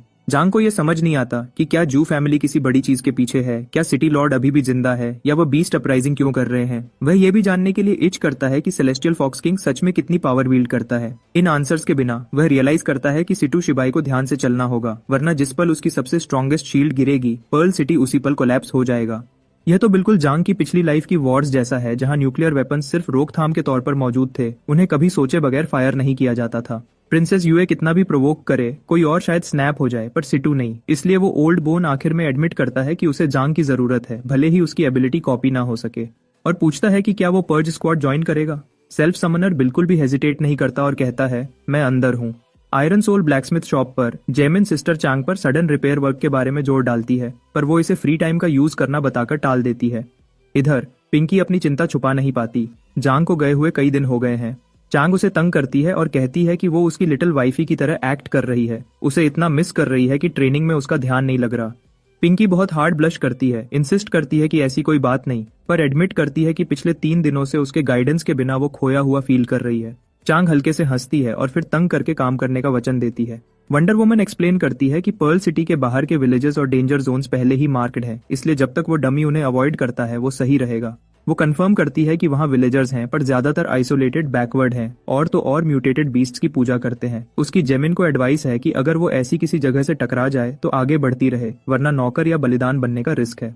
पिंकी पूछती है कि क्या वो उनसे सिर्फ बात नहीं कर सकते, पर चैंग उसे चुप करा देती है और कहती है कि उन लोगों को इंसान कहना भी मुश्किल है, वो बीस्ट से भी ज्यादा डेंजरस जंगली है। बेचारी पिंकी पहले ही डर चुकी होती है जब चैंग उस पर और पाइल ऑन करती है। वार्न करती है कि कुछ जंगली मास्क पहनते हैं और चुपके से अपने शिकार का पीछा करते हैं। तभी उसके पीछे से अजीब सा ब्लैक स्मोक सामने आते हैं, जिससे पिंकी की तो जान निकलते निकलते बचती है। ये जांग है जो नेदरमिस्ट से अभी अभी वापस आया है। जांग कॉट ऑफ गार्ड होता है और रिफ्लेक्सिवली उसके नट्स पर एक किक स्लैम कर देता है। कुछ क्रैक होता है, फिर भी अगले ही पल वो ठीक एक्ट करता है और रोने लगता है कि वो कितनी मीन है। वो दोनों डिमांड करती हैं कि वो कौन है जब तक वो खुद को रिवील नहीं करता। दोनों लड़कियां अच्छा फील करती हैं पर गुस्से में भी हैं। हमेशा की तरह चैंग अपने छोटे भाई को पकड़ लेती है, जबकि यह डमी एडमिट करता है कि वो सिर्फ सैवेज विलेजर्स के बारे में उनकी बातें सुनकर मूड अच्छा करना चाहता था। जांग ने कभी एक्सपेक्ट नहीं किया था कि वंडर वुमन घूमकर उसके क्रॉच पर नेल कर देगी। पर जब दर्द खत्म हो जाता है, चैंग को पता चलता है कि उसकी ट्रेनिंग खत्म हो गई है और वो कुछ वक्त सिटी के अंदर रहकर अपनी स्किल्स को पॉलिश करने का प्लान बना रहा है। वो कैजुअली ड्रॉप करती है कि उसको शान के बारे में एक क्लू मिला है और वो चाहती है कि वो अंकल लियू का ख्याल रखे जब तक वो अकेले बाहर जा रही है। जांग पूछता है कि इतनी जल्दी क्या है, पर चांग सिर्फ हिंट देती है कि कोई उसका वेट कर रहा है और वो बीच में नहीं आना चाहती। इधर पिंकी पीछे रेड हो जाती है, चुपके से पैनिक करती है इससे पहले कि वो अपने रूम में पीछे हटना करना सुरक्षित समझे। एक बार जब चांग चली जाती है तो जेमिन भी घबराहट में फिसलती है और धीरे सा बोलती है कि उसे रेस्ट की जरूरत है, पर डोरवे पर रुककर जांग को बताती है कि उसे खुशी है कि वो सेफ वापस आ गया। जब से वो इस दुनिया में लैंड हुआ है, उस सिंपल मोमेंट ने उसे पहली बार ऐसा फील कराया कि वो सच में घर पर है। फिर अंकल लियू उसको सच्चाई में वापस खींच लाते हैं और शिकायत करते हैं कि वो इडियट की तरह क्यों हंस रहा है जब लड़कियां पहले ही जा चुकी हैं। वो ओल्ड मैन जल्दी से गियर शिफ्ट करता है, जांग को कहता है कि वो चांग का पीछा करे और उसे जाने से रोके और क्लेम करता है कि वो बहुत बीमार है। लड़का बैफल्ड होता है जब तक अंकल लियू एडमिट नहीं करते कि ये सब एक एक्ट है, वो ना तो कमजोर है और ना ही बीमार। वो बस जानते हैं कि शान बहुत देर से मिसिंग है और ट्रबल उसे ढूंढ लेगी। हालांकि वो अपनी बेटी की स्ट्रेंथ की रिस्पेक्ट करते हैं, पर उन्हें डर है कि चांग का शान को ट्रैक करने का ऑब्सेशन उसे ऐसे खतरे में खींच लाएगा जिसे वो अकेले हैंडल नहीं कर सकती। ओल्ड मैन को चिंता है कि चांग की लॉयल्टी और स्टबर्न हार्ट उसे बदकिस्मती की तरफ धकेल सकती है, इसलिए वो उसे जल्दी में खतरे में जाने से रोकने के लिए डम एक्ट करते हैं। वो एडमिट करते हैं कि वो स्किल्ड है, पर फॉर्जिंग के बारे में कभी सच में उत्साही नहीं थी, जिस वजह से उसकी टीचिंग में गैप्स रह गए हैं। फिर भी वो जांग के टैलेंट की वैल्यू करते हैं और खुद लियू फैमिली की जरूरी फॉर्जिंग टेक्निक उसे सिखाने का डिसाइड करते हैं। कोई लेजेंडरी चीज नहीं, पर उनकी ब्लड लाइन का एक यूनिक क्राफ्ट। जांग प्रॉमिस करता है कि वो उन्हें निराश नहीं करेगा। कई दिन हार्ड ट्रेनिंग में निकल जाते हैं जब तक कि अचानक एक चिल उसे छू नहीं जाती। जिंग्याओ की एनर्जी एक आवाज के साथ उस तक पहुंचती है। वो इंतजार कर रही है तो सिस्टर चांग अंकल लियू की मर्जी से शहर में ही रुकती है, जबकि बूढ़ा आदमी चुपके से लियू फैमिली की असली फॉर्जिंग टेक्निक जांग को सिखाता है। उसने हार्ड ट्रेन किया, उसे अपने नेदर मिस्ट के साथ मिलाकर शार्पर और ज्यादा सटीक कंट्रोल के लिए, और उसने खुद को एक नए तरीके से स्ट्रॉन्गर होते हुए फील किया। इसके साथ ही उसने आखिरकार एबे किंग्स स्टाइल की पहली 3 मूव्स मास्टर कर ली। उसी रात जैसे ही उसकी प्रोग्रेस ज्यादा हुई, उसने वचन दिया कि उसने सू जिंग्याओ की आवाज सुनी। फेंट फिर भी दर्द भरे अंदाज सा मालूम। सेल्फ समनर आवाज सुनकर बेचैन हो जाता है। पर्ज स्क्वाड को कॉल करके कंफर्म करता है कि क्या ब्लैकस्मिथ डिस्ट्रिक्ट में कोई सेलेस्टियल फॉक्सेस इंसान बनकर अभी भी छुपी हुई हैं। कैप्टन सितु उसे यकीन दिलाती है कि सब खत्म था और आखिरी बंदे को भी एलिमिनेट कर दिया गया है और एरिया क्लियर है। फिर भी जांग वो फीलिंग निकाल नहीं पाता और सोचता है कि अगर यह विस्परर ऑफ विंड्स नहीं था जिसने आवाज पकड़ी, तो और क्या हो सकता है। ये जेम जंग की सोचता है कि कहीं जिंग्याओ अभी भी जिंदा तो नहीं है, और ये ख्याल उसे रिवेंज लेने के बारे में सोचने पर इंसिस्ट करता है। वो उस घटिया सेलेस्टियल फॉक्स मास्क को नोचना चाहता है जो उसकी तरह दिखने की हिम्मत कर रहा है। 3 दिन बाद एक शेडी फिगर ने एक लॉक्ड डोर को प्राइज ओपन किया और सू फैमिली की बेटी को अनजाने में पाता है उसकी ड्रग परफेक्टली वर्क कर रही है। वो उसकी चादर हटाता है, उसकी जेड लाइक ब्यूटी के बारे में धीरे सा बात करता है और सोचता है कि आज रात उसकी लकी चांस है और उस खतरे अनजान है जो उसके आसपास चुपके से वेट कर रहा है।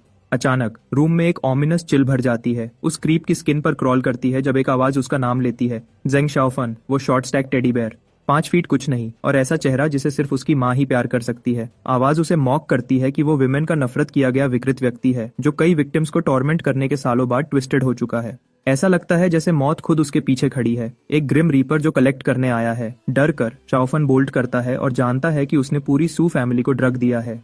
वो शैडो फिगर उसे मैन या गोस्ट क्या हंट कर रहा है, इस पर अनश्योर होकर उस क्रीप के घुटने में चुरा मारता है। उसे सर के बल जमीन पर गिरा देता है। उसे डर लगता है जब उसकी नेदर मिस्ट रिजर्व्स बढ़कर 100 में से 60 पर पहुंच जाती हैं। वो परवर्ट शाओफन एक बच्चे की तरह रोने लगता है, उसे पीछे रहने की रिक्वेस्ट करता है, फिर शेयर शॉक से फेंट हो जाता है।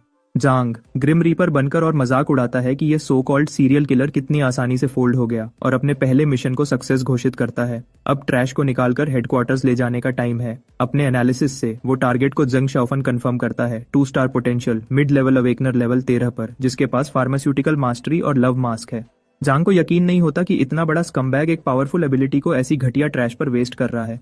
जब फ्लैशबैक हिट करता है तो जांग एक माँ को अपनी बेटी की जिंदगी की बेग करते हुए देखता है, जबकि वो क्रीप उसे मॉक कर रहा होता है। ग्लोट करता है कि अगर उसके शौहर की इतनी जल्दी मौत नहीं हुई होती तो वो उन दोनों को कभी देख ही नहीं पाता। वो उस आदमी पर हंसता है जिसने कभी पर्ल सिटी को डिफेंड करने की घमंड किया था, पर आखिर में मर गया। फिर माँ को लात मारकर साइड करता है और उस एक्स हस्बैंड का थैंक्स करता है कि वो इन दोनों को पीछे छोड़ गया। बेटी को पकड़ते हुए वो प्रॉमिस करता है कि वो उससे अपना फन करेगा, इससे पहले कि वो उसे उसकी माँ के पास जाने दे, और घोषणा करता है कि वो सब खिलौनों से ज्यादा कुछ नहीं है। जांग इस सीन पर घिन से वहीं रुक जाता है और जेंग सोचता है कि ये उसके स्ट्राइक करने का चांस है। उस लड़के पर हंसता करता है जिसने उसके फन में इंटरप्ट करने की हिम्मत की। वो एक ऐसी ड्रग ब्लो आउट करता है जो म्यूटेटेड बीस्ट्स को भी गिरा दे और कहता है कि जब जांग उसके अंडर आ जाएगा तो वो उसे टॉर्मेंट करेगा। लेकिन कुछ नहीं होता और जांगपिंग आगे बढ़कर डिक्लेयर करता है कि वो क्रीप अभी से डेड मीट है। वो सीरियल किलर स्टन्ड है कि उसकी ट्रिक फेल हो गई। रेन को ब्लेम करता है। जांग उसके हाथों को सीधा काट देता है। यह स्ट्राइक उस माँ को समर्पित करता है जो अपनी बेटी को बचाते हुए मरी थी। गुस्से से जलते हुए सेल्फ समनर हर विक्टिम के बदले के लिए अपनी ब्लेड यूज करता है। उस लड़की को ऑनर करता है जिसने आज्ञाकारिता के बजाय डेथ चुनी थी। वो क्रीप एगनी में चीख मारता है जब जांग डिक्लेयर करता है कि हर स्ट्राइक एक श्रद्धांजलि है, पहला फॉलन सिटी गार्ड को, फिर राइचस डिटेक्टिव को और आखिर में उस नेमलेस अवेकनर को जिसने जस्टिस के लिए लड़ा। उनकी याद को किलर की सोल में गहराई तक उखाड़ता है। वो धीरे धीरे सा रेंगने लगता है उसके हाथों और घाव से खून निकल रहा है और जांग को पागल कहता है। ग्रिम रीपर उसके ऊपर खड़ा है, आश्वस्त करता है कि आज की टेक्नोलॉजी अभी भी उसकी लाइफ सेव कर सकती है और उसे एक आखिरी चांस ऑफर करता है। जांग दरवाजे की तरफ पॉइंट करते हुए जेंग को कहता है कि अगर उसे माफ करना चाहता है तो बाहर निकल जाए। फिर भी बर्निंग रिजॉल्व के साथ सेल्फ समनर प्रॉमिस करता है कि वो इस सीरियल किलर को वैसे ही सबक सिखाएगा जो उसने कभी इनोसेंट पीपल पर यूज किया था, पर 100 फोल्ड ज्यादा करके। अपने सबसे डार्केस्ट फॉर्म में जांग उस क्रीप जंग शाओफन को बताता है कि वो बुरी तरह फेल हो गया और उसने अपना इकलौता चांस वेस्ट कर दिया। अपने कोर तक डर गया। शाओफन दरवाजे की तरफ जाने की कोशिश करता है, पर इससे पहले कि वो बाहर निकल सके सेल्फ समनर उसे एक पल में मार देता है। रेजिंग स्टॉर्म के बीच सेल्फ समनर उस सीरियल किलर जंग को वार्न करता है कि ये उसके पास जिंदा रहने का आखिरी चांस है। वो क्रीप एक खूनी की तरह दरवाजे की तरफ रेंगता करता है। वो पहले ही रिवेंज प्लॉट कर रहा है और इमेजिन कर रहा है कि वो जांग की स्किन को टुकड़े टुकड़े कैसे करेगा। उसके दिमाग में उस औरत के मेमोरीज फ्लैश हो रहे हैं और ये सोचता है कि अभी भी बहुत सारे विक्टिम्स बचे हैं जिन्हें सताया जा सकता है। वो खुद को दरवाजे के करीब खींचता है। दरवाजा लॉक्ड है और वो जल्दबाजी में उस पर अपने मुक्के से मारता है। अपना आखिरी चांस खोने के बाद ग्रिम रीपर जेंग शाओफन को फेलियर बोलता है और एक स्ट्राइक से उसको खत्म कर देता है। अपने से ज्यादा स्ट्रॉन्ग को हराने के बाद जांग के स्टैट्स 1 से बढ़ जाते हैं, पर तसल्ली के बजाय वो सोचता है कि क्या सेलेस्टियल फॉक्सेस को खत्म करने से सच में पर्ल सिटी में सुकून आएगी या सबको बचा पाएगा। जेंग जैसे नीच इंसान के बारे में सोचते हुए वो खुद को याद दिलाता है कि ऐसे मॉन्स्टर्स मर्सी डिजर्व नहीं करते बल्कि सिर्फ मौत। अचानक जांग को हानहाई एकेडमी में खतरा फील होता है, जहां कोई इस स्पेशल डे पर एक लड़की को किडनैप करने का सोच कर रहा है। वो सोचता है कि क्या यह जेंग शाओफन जैसा कोई और क्रीप है। वो तुरंत कैप्टन सिटू से कांटेक्ट करता है, जेंग के एलिमिनेशन और एकेडमी में हो रही डिस्टर्बेंस की रिपोर्ट देता है। अपने विस्परर ऑफ विंड स्किल का यूज करते हुए वो वार्न करता है कि एक किडनैपिंग हो रही है। पर्ज स्क्वाड हेडक्वार्टर्स पर मैनी सिटू को बताती है कि वो एकेडमी के अंदर कुछ भी सेंस नहीं कर सकती क्योंकि एक पावरफुल बैरियर उसको रोक रहा है और जिसने भी इसे लगाया है वो साफ तौर पर साधारण नहीं है। कैप्टन सिटू जांग को हानहाई एकेडमी जाने और सिचुएशन लाइव रिले करने का ऑर्डर देता है।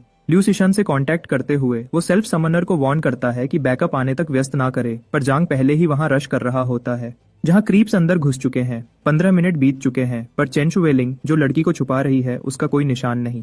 तभी एक क्रीपर बैरियर में रिपोर्ट करता है, पर उनका बॉस काम रहता है, कॉन्फिडेंट है कि ईस्टर्न ड्रैगन सबड्यूइंग स्टोन और लैंटर्न दोनों जगह पर होने की वजह से कोई भी उन्हें ढूंढ नहीं सकता। बॉस जानता है कि अगर घुसपैठिया चेन शुवेलिंग को अलर्ट करता है तो वो बड़ी सीरियस मुसीबत में है और उनकी इनविजिबिलिटी और मास्ड प्रेजेंस के बावजूद उसके आसपास होते हुए एस्केप करना लगभग इम्पॉसिबल है। जल्दी में क्रीप्स उसे ढूंढते हैं, जबकि जांग हानहाई एकेडमी पहुंचता है और ईस्टर्न ड्रैगन सबड्यूइंग स्टोन को स्टडी करता है, जो एक अच्छी क्वालिटी का आर्टिफैक्ट है। उसकी एनालिसिस बताती है कि यह एक बैटल ब्रेकिंग बैरियर है जो 4 ड्रैगन्स ऑफ डूइंग स्टोन्स से फॉर्ज की गई है। ये अपने यूजर्स को छुपाने के साथ साथ ज्यादातर बैरियर्स को विघटन और रद्द कर सकती है, प्रैक्टिकली एपिक टियर। एक फ्लैशबैक उस पर स्ट्राइक करता है जिसमें इस तरह के टूल को बनाने में लगी इंसानों का बलिदान है, एक ऐसी चीज जो पब्लिक के पास होना बहुत पहले रद्द कर दिया गया था। वो निश्चित है कि वो 3 बड़ी ऑर्गेनाइजेशंस का हिस्सा नहीं है, जो सिर्फ एक ही संभावना छोड़ता है कि वो जू फैमिली के अवशेष हो सकते हैं। बीस्ट टेमिंग जू फैमिली हमेशा से पर्ल सिटी के केओस का दिल रही है। उनकी लेगेसी 200 साल पहले तक चली आती है, जब वो क्रूरता से रूल करते थे, जब तक 3 महान ऑर्गेनाइजेशंस ने मिलकर उन्हें गिरा नहीं दिया। 2 महीने पहले उन्होंने फिर स्ट्राइक किया, सन एंड मून पर्ल को शट डाउन कर दिया और सिटी के नए लॉर्ड को गायब करने की प्लानिंग की। उसके थोड़े ही देर बाद उन्होंने सेलेस्टियल फॉक्सेस यूज किए ताकि फियर और डिसऑर्डर फैला सकें। आधा महीना पहले उन्होंने म्यूटेटेड बीस्ट्स की हॉर्ड्स को सिटी वॉल्स के बाहर जमा करना शुरू कर दिया और अब आज वो हानहे एकेडमी के अंदर मूव कर रहे हैं। उनकी नजर किसी बहुत इंपॉर्टेंट चीज पे है। जांगपिंग अभी भी जोड़ नहीं पा रहा कि जू फैमिली ने सेलेस्टियल फॉक्सेस को शहर में क्यों आने दिया या इन बीस्ट हॉर्ड्स को क्यों जुटाया किया, लेकिन उसे सस्पेक्ट है कि यह मिशन उनका असली एजेंडा रिवील कर सकता है। जिस पल वो अंदर स्टेप करता है उसे मूवमेंट फील होती है और वो अपने नाइट वॉकर स्किल से छुप जाता है। ठीक उसी वक्त क्रीपर्स उस लड़की को बाहर खींच लाते हैं और सरप्राइज्ड हैं कि इंट्रूडर जिसने बैरियर में एंटर किया था वो पहले ही गायब हो चुका है। उनका बॉस लैंटर्न समाप्त करने का ऑर्डर देता है ताकि जो थोड़ी बहुत एनर्जी बची है वो सुरक्षित हो सके। फिर अपना फोकस ड्रैगन सबड्यूइंग स्टोन को सिक्योर करने पर करता है। दृढ़ निश्चयी है कि वो अपनी प्रेजेंस के सारे ट्रेसेस इरेज कर देगा। उन्हें पता नहीं ये सेल्फ समनर इतना शार्प है कि वो उन्हें सेंस कर लेता है और कंफर्म करता है कि एनिमीज जू फैमिली फोर्सेज हैं। एक लेवल 20 एनालाइजर, एक लेवल 17 टेलीकिनेटिक और एक लेवल 15 हिप्नोटिस्ट जो नाइट एंड गेल लैंटर्न से छुपे हुए हैं जिसकी एनर्जी लो चल रही है। यह टूल प्रेजेंस, सेंट और आइडेंटिटी मास्क करता है। हालांकि इसकी एनर्जी 100 में से 16 पर आ चुकी है और खत्म होने वाली है। उनका टारगेट हान है कि चेन जुंटिंग है, एक लेवल 13 अवेकनर जिसके पास 12 स्टार ग्रोथ और रेयर सेंट्स ब्लड है। ये ऐसी पावर है जो बीस्ट्स को शांत और बॉन्ड करती है। जैसे जैसे यह बढ़ती है निष्क्रिय रूप से स्प्रेड होती है और जो भी इसे पीता है उसे लॉस्ट एबिलिटीज और एंडलेस मिसफॉर्चून का श्राप लग जाता है। सेल्फ समनर को इस लड़की का पोटेंशियल इंसेन लगता है। उसका saint's blood basically contract gem का अपग्रेडेड वर्जन है। वो जानता है कि जू फैमिली जरूर किसी इनोसेंट बीस्ट को कंट्रोल करने के पीछे होगी जब ट्रियो हवा में वैनिश हो जाता है। जांग उनके पीछे भागने को कहता है और मैनी को उनका ट्रेल ट्रैक करने को कहता है। पर्ज स्क्वाड में मैनी रिपोर्ट करती है कि वो आउटस्कर्ट्स की तरफ जा रहे हैं और सीसी टाइम पर नहीं पहुंच पाएगी। जांग बोलता है कि वो उन्हें रोकेगा, लेकिन सिटू उसे अपनी सेफ्टी करने को कहता है, पर कोई चांस नहीं कि ये जेम जंकी जू फैमिली को भागने करने दे। उसे पता है कि उसका नेदरमिस्ट सीसी को जरूरत का टाइम दिला सकता है। मिड एस्केप जू बॉस को एक और नेदरमिस्ट बीस्ट नजदीक आते हुए सेंस होता है और भले ही जांग का भेस नीडिंग फॉर्जिंग टेक्निक की वजह से बना हुआ है, वो जानता है कि एक लेवल 20 एनालाइजर आसपास होने से रिस्की है। जब वो वुल्फ को स्कैन करने की कोशिश करता है तो जांग स्ट्राइक करता है ताकि उसे कट ऑफ कर सके। बॉस को हुआंग को ऑर्डर देने पर फोर्स होना पड़ता है कि वो बीस्ट को हिप्नोटाइज करे। उनके सरप्राइज के लिए ये सच में वर्क करता है, मगर सेल्फ समनर की इन्फिनिट मेंटल एनर्जी की वजह से वो सुरक्षित है। वो उनके साथ खेलता है और दिखाता है कि वो कंट्रोल में है। इससे पहले कि वो पास से अटैक करे और बुरी तरीके हुआंग के शोल्डर पर अपने दांत गाड़ दे, वो टेलीकिनेटिक स्नैप करता है और वुल्फ को हुआंग को छोड़ने का ऑर्डर देता है, जबकि जांग उसे नीचे गिराकर लेवल अप होकर 9 पर पहुंच जाता है। उस रोमांच से गुनगुनाता है कि अब सिर्फ 2 ही बचे हैं। अगला बंदा क्रशिंग ग्रेविटी यूज करता है और नेदरमिस्ट वुल्फ के अंदर सेल्फ समनर खुद को पिंड और उसे हिलने में मुश्किल होती है। बॉस तुरंत उसे जांच करता है। रिवील होता है कि वुल्फ पर्ज स्क्वाड का जांग पिंग है, एक लेवल 9 रुकी जिसकी एबिलिटीज अननोन है और आयरन सोल ब्लैकस्मिथ शॉप से रिश्ता है। इस डिस्कवरी से फायर्ड अप होकर बॉस उसे तंग करने के लिए कहता है कि हिम्मत कैसे हुई हीरो बनने की, और कहता है कि सिटू के स्क्वाड के किसी भी बंदे को नहीं छोड़ेगा। अब जांग बस काम रह सकता है और अपना अगला मूव कर सकता है। एनालाइजर में ऑफेंसिव स्किल्स की कमी हो सकती है, पर उसका एपिक रैंक्ड वेपन जांग का असल रूप अब सामने आ रहा है। जांग जल्दी रियलाइज करता है कि जू फैमिली की स्ट्रेंथ ज्यादातर उनके उपकरण में है। लकीली उनमें से कोई भी नेदरमिस्ट एक्टिवेशन में गड़बड़ नहीं करता। हालांकि वो सोचता है कि टेलीकिनेटिक उसके स्ट्राइक्स डिफ्लेक्ट क्यों नहीं कर रहा। जब जांग डॉज करता है और ट्रियो के खिलाफ पुश बैक करता है तो टेलीयूजर हुआंगेर अस्यूम करता है कि इसकी एबिलिटी हैवी एनर्जी ड्रेन करती है और ये देखने के लिए रुकता है कि ये कब थकेगा। जल्दी ही जांग को बात समझ आती है। टेलीयूजर बिल्कुल भी डिफ्लेक्ट नहीं कर सकता। इम्पेशेंट होकर वो टेलीब्रेट एक गोल्डन बीम फायर करता है और डिमांड करता है कि जांग किस लिए स्टॉलिंग कर रहा है। इधर सेल्फ समनर अपनी थ्योरी टेस्ट करने के लिए रेडी है। नेदरमिस्ट रिजर्व्स अब 25 पर स्टैक्ड है। ब्लेड्स उसकी तरफ उड़ते हैं और बॉस मॉक करता है कि अपनी अवज्ञा की आखिरी सांसों का मजा ले, पर जांग का स्नीकी काउंटर उन्हें ऑफ गार्ड पकड़ लेता है। जेम जंकी उनकी फ्लॉ पॉइंट आउट करता है कि हुआंग एयर को टेलीकिनेसिस यूज करने के लिए अपने हाथों से एम करना पड़ता है, मतलब अगर उसके हैंड्स रिस्ट्रेंड हो गए तो वो यूजलेस है। जांग की स्पीड देखकर वो शॉक्ड है।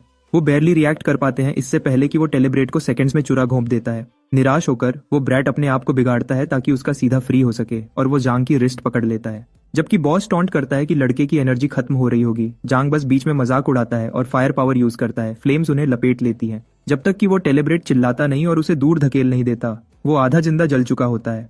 गोल्डन थंडर उसकी चेस्ट बाइंड कर रहा है, फिर भी जांग मजबूती से खड़ा रहता है जब हुआंग एयर उसके ट्रिक्स पर स्नीयर करता है। उसने एक्सपेक्ट नहीं किया था कि उनका गियर फायर प्रूफ होगा, लेकिन वो साफ तौर पर फिनिशिंग ब्लो के लिए तैयार हो रहे हैं। हीरो बस स्माइल करता है और बोलता है, अब टाइम आ गया है।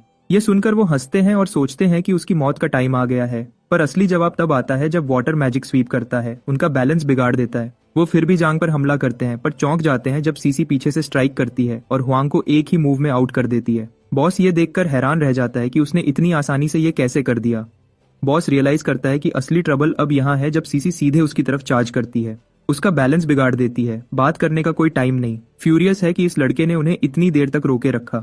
उसे रिंग यूज करने पर फोर्स होना पड़ता है। सीसी सडन इलेक्ट्रिक सर्ज को नहीं समझ पाती और उसे रुकने को कहती है, लेकिन बहुत देर हो चुकी है जब पावर स्पाइरल होकर आउट ऑफ कंट्रोल हो जाती है। वो जांग को पकड़ लेती है, उसे सेफ रखती है भले ही वो आउट कोल्ड हो चुका है, और एडमिट करती है कि शर्म की बात है कि वो जू परिवार अवशेष को जिंदा नहीं पकड़ पाए। तभी मैनी की आवाज बीच में आती है, उसे जांग को तुरंत वापस लाने को कहती है। वो अवशेष कर्टन टूट चुका है। यह खबर सुनकर वो हिल जाती है। वो नकली लुआ, जिसे प्रिंसेस यूए के नाम से ज्यादा जाना जाता है। वो बारिश में पर्ल सिटी को देखती है जब जामिंग को बुलाया जाता है। वो सिटी के बाहर म्यूटेटेड बीस्ट्स को इकट्ठा करने की तैयारियों के बारे में पूछती है और उसका नौकर उससे यकीन दिलाता है कि सब रेडी है। अचानक हवा में बिजली का एक तेज झटका लगता है जिससे वो दोनों चौंक जाते हैं। जामिंग तुरंत मिरियड थंडरिंग कॉल को पहचान लेता है और सोचता है कि क्या जू ज़ेयुन किसी मुसीबत में फंस गया है।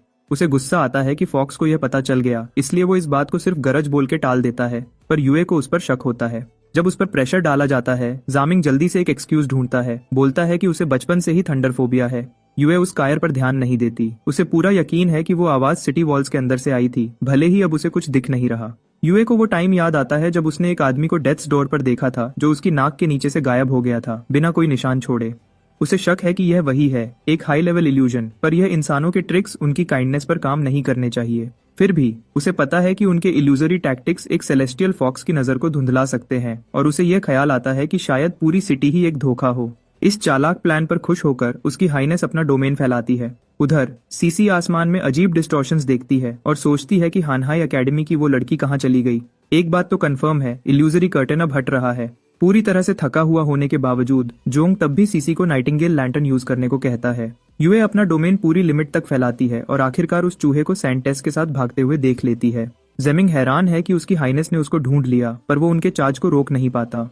जू फैमिली फोर्सेस में एक अर्जेंट रिपोर्ट फैलता है, जिसमें पता चलता है कि पर्ज स्क्वाड का सिटी में एक सीक्रेट एजेंट है, जिसका नाम जांगपिंग है। आज रात उनके ऑपरेशन पर अचानक हमला होने के बाद हुआंगसन और हुआंग एर की मौत कंफर्म हो चुकी है, रीइंफोर्समेंट्स के बावजूद। और जू ज़ेयुन के पास मिरियड थंडरिंग कॉल को अनलीश करने के अलावा कोई चॉइस नहीं था। वो हिल जाता है जब सुनता है कि जांगपिंग बच गया। और बुरा तो यह कि रिपोर्ट उसे आयरन सोल ब्लैकस्मिथ शॉप से जोड़ती है। अभी के लिए जू फोर्सेस जागिन को सेंट टेस को सिटी से बाहर निकालने का ऑर्डर देते हैं। अचानक लाइन टूट जाती है जब रिपोर्टर लुओस शू को देखता है, जिससे बॉस वहीं फ्रीज हो जाता है।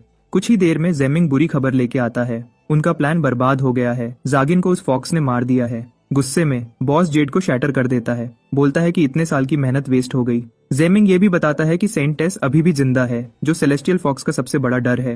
वो श्योर है कि प्रिंसेस यूए उसे मारेगी नहीं, बल्कि उसे वापस सिटी लॉर्ड्स मैंशन खींच लाएगी। बाकी लोग पूछते हैं कि सेंट टेस के बिना फॉक्सेस को कंट्रोल करने का कोई और रास्ता है क्या। वो एक सीक्रेट पैसेज के बारे में बताता है जो सिटी के बाहर जाता है, जो इतना वाइड है कि म्यूटेटेड बीस्ट्स को अंदर भेजा जा सकता है ताकि केओस फैल जाए। ऊपर से यह डबल एजेंट रकस के दौरान सेंट टेस को स्नैच करने का चांस लेने के लिए वॉलंटियर करता है। पर कोई आर्ग्यू करता है कि यूए मैंशन को उन गिनने चुनने बीस्ट्स के साथ गार्ड कर रही है जो उन्होंने पहले ही इकट्ठा किए हैं। इसके काउंटर में जीमिंग इंसिस्ट करता है कि जांगपिंग, जो पर्ज स्क्वाड का सीक्रेट एजेंट है, उस काम के लिए यूज किया जा सकता है। वो वार्न करता है कि यूए पूरी सिटी को देख रही है और कोई भी डिस्टर्बेंस उसे पर्सनली अटैक करने पर फोर्स करेगी।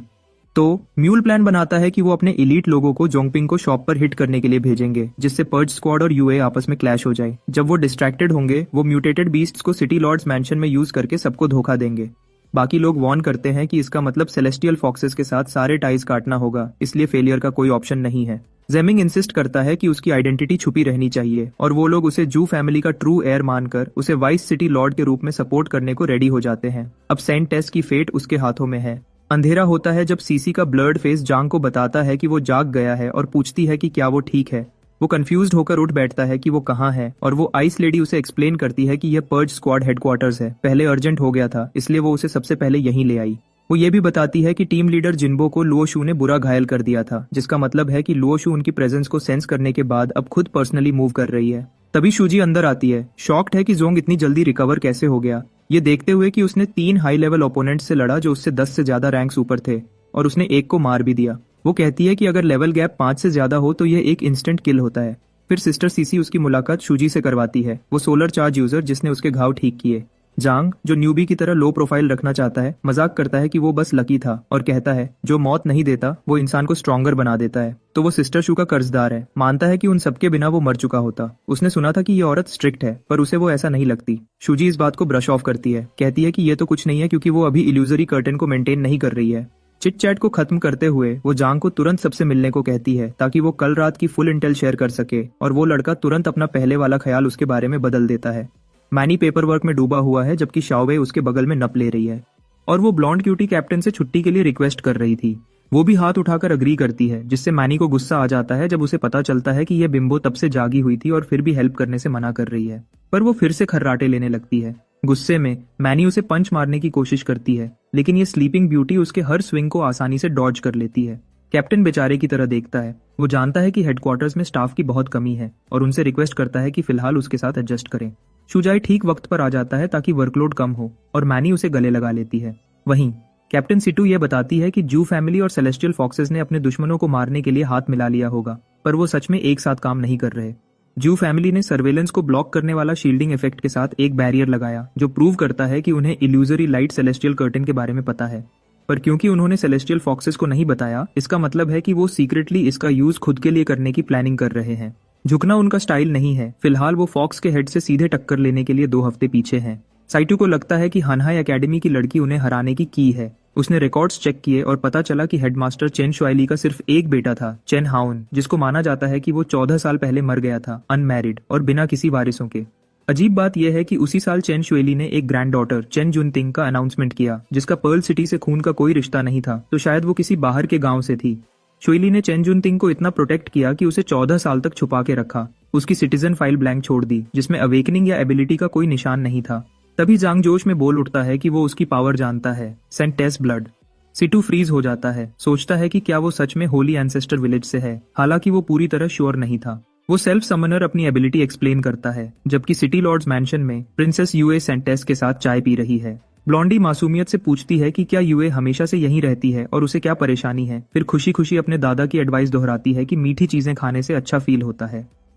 यूए, जो अपनी लिमिट पर थी, इस एयरहेड को बर्दाश्त नहीं कर पाई और चुपके से विश किया कि यह मर जाए। लेकिन तभी सेंटेस की सुनहरी आंखें उस पर लॉक हो जाती हैं, उसकी रूह तक काट देती हैं और यूए को रियलाइज होता है कि यह लड़की उसकी किलिंग इंटेंट के सामने पलक तक नहीं झपक रही है। सेंटेस खुशी खुशी एक कुकी यूए के मुंह में ठोंस देती है, जिससे यूए गिल्टी फील करने लगती है और वॉर नहीं कर पाती। फिर वो चाय की बुराई करती है, ब्रूअर को इडियट बोलती है, अनजाने में यूए को ऑफेंड कर देती है। मिस गुडी एक फ्रेश पॉट बनाने का ऑफर करती है, लेकिन वो लड़की यूए को और ज्यादा परेशान कर देती है। यूए कंफ्यूज्ड थी क्योंकि उसके सीने में गिल्ट सा खींच रहा था। वो मान नहीं सकती कि सेलेस्टियल फॉक्स क्लैन की प्रिंसेस में ऐसी कमी हो सकती है, पर इस लड़की में कुछ तो गड़बड़ लगती है, जिससे यूए सोचने लगती है कि ये असल में है कौन।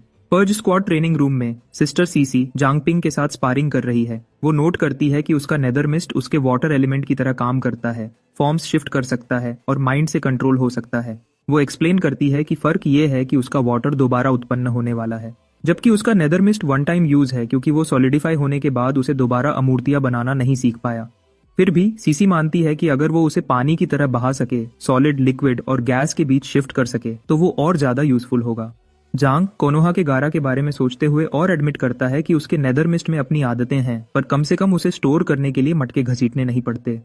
सीसी अचानक फुल स्पीड से चार्ज करती है, जांग को अलर्ट रहने और गार्ड अप रखने पर मजबूर करती है। एक स्ट्राइक उसे उड़ता हुआ भेजती है, लेकिन वो नेदर मिस्ट से इम्पैक्ट को कुशन कर लेता है। वो नोट करती है कि अच्छी बात है कि वो डर को नेदर मिस्ट में बदल सकता है, जिससे उसकी ड्यूरेबिलिटी की कमी पूरी हो जाती है। फिर उसकी ब्लिजर्ड आती है, जिसको वो प्रो की तरह डॉज करता है, लेकिन कैच हो जाता है जब गिरता हुआ बर्फ पिघलकर पानी में बदल जाता है और उसे जकड़ देता है। ऊपर के आइस स्पाइक्स से डिस्ट्रैक्टेड होकर वो सीधा उसके जाल में गिर जाता है। सीसी उसे याद दिलाती है कि अगर ओपोनेंट उसे डरता नहीं है तो नेदर मिस्ट काम नहीं करेगा, लेकिन वो सेल्फ समनर इंसिस्ट करता है कि उसे सिर्फ एक अच्छा स्ट्राइक चाहिए। तभी उसकी नेदर मिस्ट डैगर सीधी उसकी तरफ उड़कर जाती है और उसके वाटर प्रिजन को आसानी से तोड़ देती है। हैरान होकर वो एडमिट करती है कि उसके अटैक्स ने उसके डिफेंसेस को लेवल गैप के बावजूद सरपास कर दिया। वो गेस करती है कि वो नेदर मिस्ट बीस्ट्स शायद किसी किंग लेवल म्यूटेटेड क्रीचर के आगे की नस्ल होंगे। सीसी को लगता है कि नेदर मिस्ट बीस्ट्स ने कोई स्पेशल ट्रेट दे दिया होगा, जिससे उसका नेदर मिस्ट उसके लेवल से ज्यादा जोर से हिट करता है। पर वो पॉइंट आउट करती है कि रियल कॉम्बैट में वो अभी भी बेकार है, और अगर ये असल लड़ाई होती तो मर चुका होता। अचानक जांग जोर से चिल्लाता है क्योंकि खौलते हुए पानी से उसकी स्किन जल जाती है। उसने कभी सोचा भी नहीं था कि वो उसे गर्म भी कर सकती है। सीसी उसे कहती है कि वो अपनी एबिलिटी के नेचर को सच में स्टडी करे, एक्सप्लेन करते हुए कि पानी कैसे बर्फ, स्टीम या खौलता हुआ गर्म बन सकता है और हर फॉर्म जंग को बदल सकती है। जांग फिर एक मिस्ट स्पाइडर बनाता है, लेकिन सीसी घबरा जाती है और उस गुई चीज को पिस्टल वाटर से उड़ा देती है। अगली ही पल जांग पानी निगल लेता है और सीसी पैनिक हो जाती है। वो उसे हिलाकर कहती है कि वो जल्दी थूक दे क्योंकि प्योर वाटर बहुत टॉक्सिक होता है। वो प्रोटेस्ट करता है कि वो उसे पहले ही गले घोंटकर मार देगी, तो वो पीछे हट जाती है, लेकिन फिर वो अजीब फील करने की शिकायत करता है। एक पल में उसकी पैंट्स नीचे गिर जाती है और टांगों की जगह उसकी कमर के नीचे सिर्फ पानी था। अपेरेंटली सिर के नीचे उसका पूरा शरीर पानी में बदल चुका था, जिससे वो पूरा डर जाता है। जांग को रियलाइज होता है कि उसने एक और एबिलिटी अवेकन कर ली है। एनालिसिस यूज करके वो ओमनीवोर को आइडेंटिफाई करता है, जो एक स्पेशल सब्सटेंस कंज्यूम करने पर यूनिक कंडीशन अक्वायर करने का 10% चांस देता है, और शुद्ध पानी शरीर उसे सभी फिजिकल अटैक से रेजिस्टेंस देता है। उसके लेवल 6 का होना और एक साथ 2 एबिलिटीज अवेकन करना जबरदस्त था। वो अपनी नई पावर्स को समझना शुरू करता है, हालांकि ओमनीवोर का पूरा इफेक्ट अभी भी मिस्ट्री है। सीसी पूछती है कि क्या वो ठीक है या पिघल रहा है, और जांग उसे बताता है कि उसे एडजस्ट होने में बस थोड़ा टाइम लगेगा। वो सोचता है कि क्या नेदरमिस्ट बॉडी और प्योर वाटर बॉडी में कुछ ट्रेड्स कॉमन हैं, जिससे वो उन्हें अपने नेदरमिस्ट ट्रांसफॉर्मेशन की तरह यूज कर सके। फोकस करके वो जमीन पे छलक जाता है। शुरू में तो खुश होता है, लेकिन दोबारा फॉर्म नहीं पा पाता। अपने अगले अटेम्प्ट पर वो फाइनली नॉर्मल हो जाता है और पूरी तरह नंगा, जिससे उसकी बहन शर्मा जाती है और बोलती है कि वो जल्दी अपने कपड़े पहने। जांग एक्सप्लेन करता है कि उसने वो पानी निगल लिया था जो उसने क्रिएट किया था, और इससे प्योर वाटर बॉडी अवेकन हुई, एक ऐसी पावर जिसका वाटर एलिमेंट यूजर सिर्फ सपना ही देख सकते थे। सीसी उसकी तेज ग्रोथ पर हैरान है। उसे शक है कि यह उसके अनलिमिटेड लेवल अवेकनर होने की पहचान हो सकती है। अचानक उसे इन्फॉर्म किया जाता है कि आयरन सोल पर अटैक हुआ है और वो बैकअप के लिए सारी यूनिट्स को डिस्पैच कर देती है। जांग जानता है कि जियामिन और दूसरे खतरे में है। अपनी नई एबिलिटी पर ट्रस्ट करते हुए कि वो पानी में बदलकर फिसलकर निकल सकता है, वो जाने की जिद करता है, भले ही सीसी वार्निंग देती है कि यह ट्रैप हो सकता है, और वो आखिरकार उसे अपने साथ आने देती है। आयरन सोल ब्लैकस्मिथ शॉप पर जांग, सीसी और दूसरे हैरान थे कि असैसिन्स कहां से आए। सीसी तुरंत कुछ आदमियों को सर्वाइवर्स ढूंढने के लिए ऑर्गेनाइज करती है, जबकि दूसरा ग्रुप और अटैकर्स आने की सूरत में डिफेंसेस सेटअप करता है, और वो तुरंत उसके ऑर्डर्स फॉलो करते हैं। सीसी चैंग, जो इंजर्ड थी, धीरे से उसका नाम लेती है, और यह लड़का तुरंत उसके पास दौड़ जाता है। वो उसे जल्दी करने को कहती है, बोलती है कि अंकल लियू और वांग जनमिन दोनों बुरी तरह घायल हैं। सीसी आती है और जांग को कहती है कि वो दूसरों को चेक करेगी, जबकि वो सीसी चैंग के साथ रहे, और वो ध्यान से उसके कटे हुए हाथ पर पट्टी बांधता है। वो उसकी इंजरी के बारे में पूछता है, लेकिन वो उस बात को टाल देती है, कहती है कि ठीक है, और एक हाथ खो देने से वो मर नहीं जाएगी। थोड़ी देर बाद सीसी अपनी टीम के साथ वापस आती है और जख्मियों को इलाज के लिए ले जाने का ऑर्डर देती है। जांग जिमिन की तरफ मुड़ता है, जो शांत पड़ी थी, कोई रिस्पॉन्स नहीं दे रही थी। आइस लेडी सीसी जांग को दोबारा बताती है कि जिमिन की चोटें सिर्फ फ्लैश वुंड्स, मामूली घाव हैं, और वो सिर्फ बेहोश है। वो वंडर वुमन कहती है कि वो सुकून में है कि वो जिंदा है, लेकिन अपने छोटे भाई को केयरफुल रहने की वार्निंग देती है। नोट करती है कि असैसिन्स ने साफ तौर पर उसी को टारगेट किया था। वो पूछती है कि क्या उसने पावरफुल दुश्मन बना लिए हैं, लेकिन जांग उसे हीलिंग पर फोकस करने को कहता है।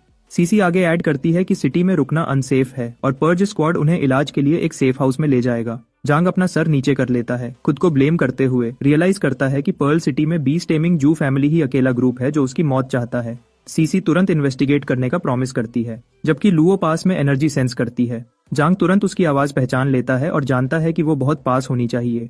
लुओ सोचती है कि खतरे को लटका देने से बेहतर है कि पहले ही वार किया जाए। यह सेल्फ समनर जल्दी से सीसी को पकड़ लेता है और उसे खतरे से बाहर खींच लेता है, जिससे लुओ शू उसके टाइमिंग से इम्प्रेस हो जाती है। वो चेक करता है कि सीसी ठीक है या नहीं, और वो सिर हिला देती है, सवाल करती है कि एक सपोजिडली टॉप सीक्रेट ऑपरेशन के लिए लुओ इतनी जल्दी कैसे आ गई। जांग सजेस्ट करता है कि वो शायद पहले से ही सिटी को वॉच कर रही होगी। उसी पल लुओ शू जांग को पहचान लेती है और वो उसे फॉर्मर क्लासमेट की तरह ग्रीट करता है। वो आइस लेडी उसे पीछे हटने की वार्निंग देती है और लुओ को रोकने के लिए मैजिकल ब्लिजर्ड से अटैक करती है। वह सेलेस्टियल फॉक्सेस का तेज दिमाग नोट करता है। सीसी डेडली फोर्स यूज करने में बिल्कुल नहीं हिचकिचाती। इसका मतलब है उसकी आइडेंटिटी एक्सपोज हो चुकी है। जेम जंकी के लिए सेलेस्टियल फॉक्सेस के टॉप डॉग को एनालाइज करने के लिए इतनी रेंज काफी नहीं है। लुओ को रियलाइज होता है कि सारी गड़बड़ के पीछे यही लोग हैं, और सीसी डर से हक्का बक्का रह जाती है जब लुओ उसके डिफेंसेस को एक ही स्ट्राइक से तोड़ देती है। उसी वक्त उसकी हाईनेस लुओ नोट करती है कि भले ही वाटर गर्ल सीसी उसके अटैक्स को सेंस कर लेती है, वह भ्रम को देख नहीं सकती और सिर्फ उनके आसपास की ठंडी हवा, कोल्ड एयर में चेंजेस पर ही रिएक्ट करती है। यह फॉक्स फ्रीक एक सीरीज में अटैक्स लॉन्च करती है, सीसी को टेस्ट करने के लिए कि क्या वह डॉज कर पाती है, और सीसी फील करती है कि वह डायरेक्शन सेंस नहीं कर पा रही। जांग जोर से इंस्ट्रक्शंस चिल्लाता है, उसे ऊपर और अपने लेफ्ट में मूव करने को कहता है, और सीसी थैंकफुल होती है, जानती है कि वह अकेले नहीं संभाल पाती। वह हर स्ट्राइक को अपनी आइस सोर्ड से डिफ्लेक्ट कर देती है, जिससे इम्पोस्टर लुओ हैरान रह जाती है। उसे रियलाइज होता है कि जांग उसके हर मूव को एंटिसिपेट कर रहा है, साफ तौर पर उनके भेस को देख रहा है। इसलिए इम्पोस्टर लुओ सोचती है कि उसे जांग को पहले ही खत्म कर देना चाहिए था, लेकिन डिसाइड करती है कि देखते हैं वह कितनी देर तक रुक पाता है। ये सेल्फ समनर डर का एक झटका फील करता है और डॉज करने में स्ट्रगल कर रहा था, और साथ ही साथ सीसी को गाइड भी कर रहा था। वह अपने नेदर मिस्ट को मैक्स लिमिट तक धक्का देता है। उस फॉक्स फ्रीक को छेड़ते हुए पूछता है कि वह आज इतनी गुस्से में क्यों है और क्या उसे किसी ने डंप कर दिया है। वह हड्डियां जमा देने वाली स्माइल से जवाब देती है, मानती है कि उसने खुद को अच्छे से छुपाया है, कहती है कि उन्होंने उसे बार बार टेस्ट किया है और वह हमेशा उनकी मुट्ठी से फिसल जाता है, लेकिन इस बार वह प्रॉमिस करती है कि वह बच नहीं पाएगा। वह 3 टेल्स को तो हैंडल कर सकता है, पर अगर उसने 3000 को हैंडल कर लिया तो। सीसी वॉर्न करती है कि उसका अटैक पावर हद से ज्यादा है और जांग के नेदर मिस्ट रिजर्व्स तेजी से गिर रहे हैं, 10% तक पहुंच गए हैं। इम्पोस्टर लुओ टॉन्ट करती है कि एक सिंगल सेकंड भी सरवाइव करना जीते में गिनती है। जब रिजर्व्स 0 तक पहुंचते हैं, सेल्फ समनर को रियलाइज होता है कि उसने अपना 100% नेदर मिस्ट एक ही झटके में खर्च कर दिया। फिर भी यह उसे धीमा करने के लिए काफी नहीं था। वह सोचता है कि क्या यही उसका एंड है। कैप्टन का प्रोजेक्शन अपीयर होता है, उसे ध्यान से सुनने का कहता है। उसे इस तरह का अपॉर्चुनिटी क्रिएट करने का सिर्फ एक शॉट मिलेगा और जांग हैरान रह जाता है। जांग पिंग और सीसी इम्पोस्टर लुओ के सामने खड़े होते हैं, जो अंदर से एक हाई लेवल सेलेस्टियल फॉक्स है। कैप्टन के प्रोजेक्शन के मुताबिक अपना पावर बर्स्ट यूज करते हुए जांग सीसी का हाथ पकड़ता है और उसे खींचकर दूर ले जाता है और वह वहां से भाग निकलते हैं। गुस्से में टॉप फॉक्स उन्हें जाने नहीं देने की जिद करती है, एक स्पेल कास्ट करती है और सबको ऑर्डर देती है कि जांग पिंग को किसी भी कीमत पर हंट करें, तो हर बीस्ट इकट्ठा हो जाता है। बाद में पर्ल सिटी के बाहर पर्ज स्क्वाड सेफ हाउस में जांग सिस्टर चांग से बात करता है और एक्सप्लेन करता है कि उसने ऑफिशियली पर्ज स्क्वाड ज्वाइन कर लिया है और सिटी कर्स वाले फॉक्सेस के कब्जे में गिर चुकी है। वह सीसी को अपनी सेफ्टी के लिए छुपे रहने की जिद करता है और माफी मांगता है और एडमिट करता है कि यह सब उसकी गलती है। सिस्टर चैंग उसे यकीन दिलाती है कि यह तो सिर्फ एक हार है और वह बच जाएगी। उसे याद दिलाती है कि अंकल लियू और दूसरों को बचाने के लिए वह उसका एहसान मानती है। वह लड़का कसम खाता है कि ब्लैकस्मिथ शॉप वापस लेगा, लेकिन फिलहाल उसे सिटी के बाहर सेफ रहना होगा। सीसी चुपके से रियलाइज करती है कि जांग बहुत बड़ा हो चुका है। सीसी चैंग लड़के को इशारा करती है कि छोटी लड़की वेट कर रही है और वार्न करती है कि उसे अपना ध्यान भटकाने न दे। बाहर आते हुए वह वियर्डो जांग सीसी से पूछता है कि क्या उसे कुछ चाहिए। छोटी लड़की कहे जाने की आवाज उसे टेंस कर देती है और वह तुरंत ऑकवर्ड फील करता है। सिस्टर चांग को ब्लेम करता है कि उसने ऐसा बोला है। उसका मतलब तो सिर्फ बड़ी दीदी सीसी को इज्जत से कहना था। फिर भी इतनी सारी मुश्किलों से गुजरने के बाद और उसकी 2 जीवन का तजुर्बा जो सीसी से बहुत ज्यादा है और लंबी उम्र के चलते ये पल अजीब सा कॉम्प्लिकेटेड लगता है। तभी सीसी झिझक को खत्म देती है, उसे अपने पीछे आने को कहती है। वह एक्सप्लेन करती है कि उसकी आइडेंटिटी एक्सपोज होने के बाद पर्ल सिटी वापस जाना रिस्की होगा और उसे कैप्टन के इंस्ट्रक्शंस का वेट करना चाहिए।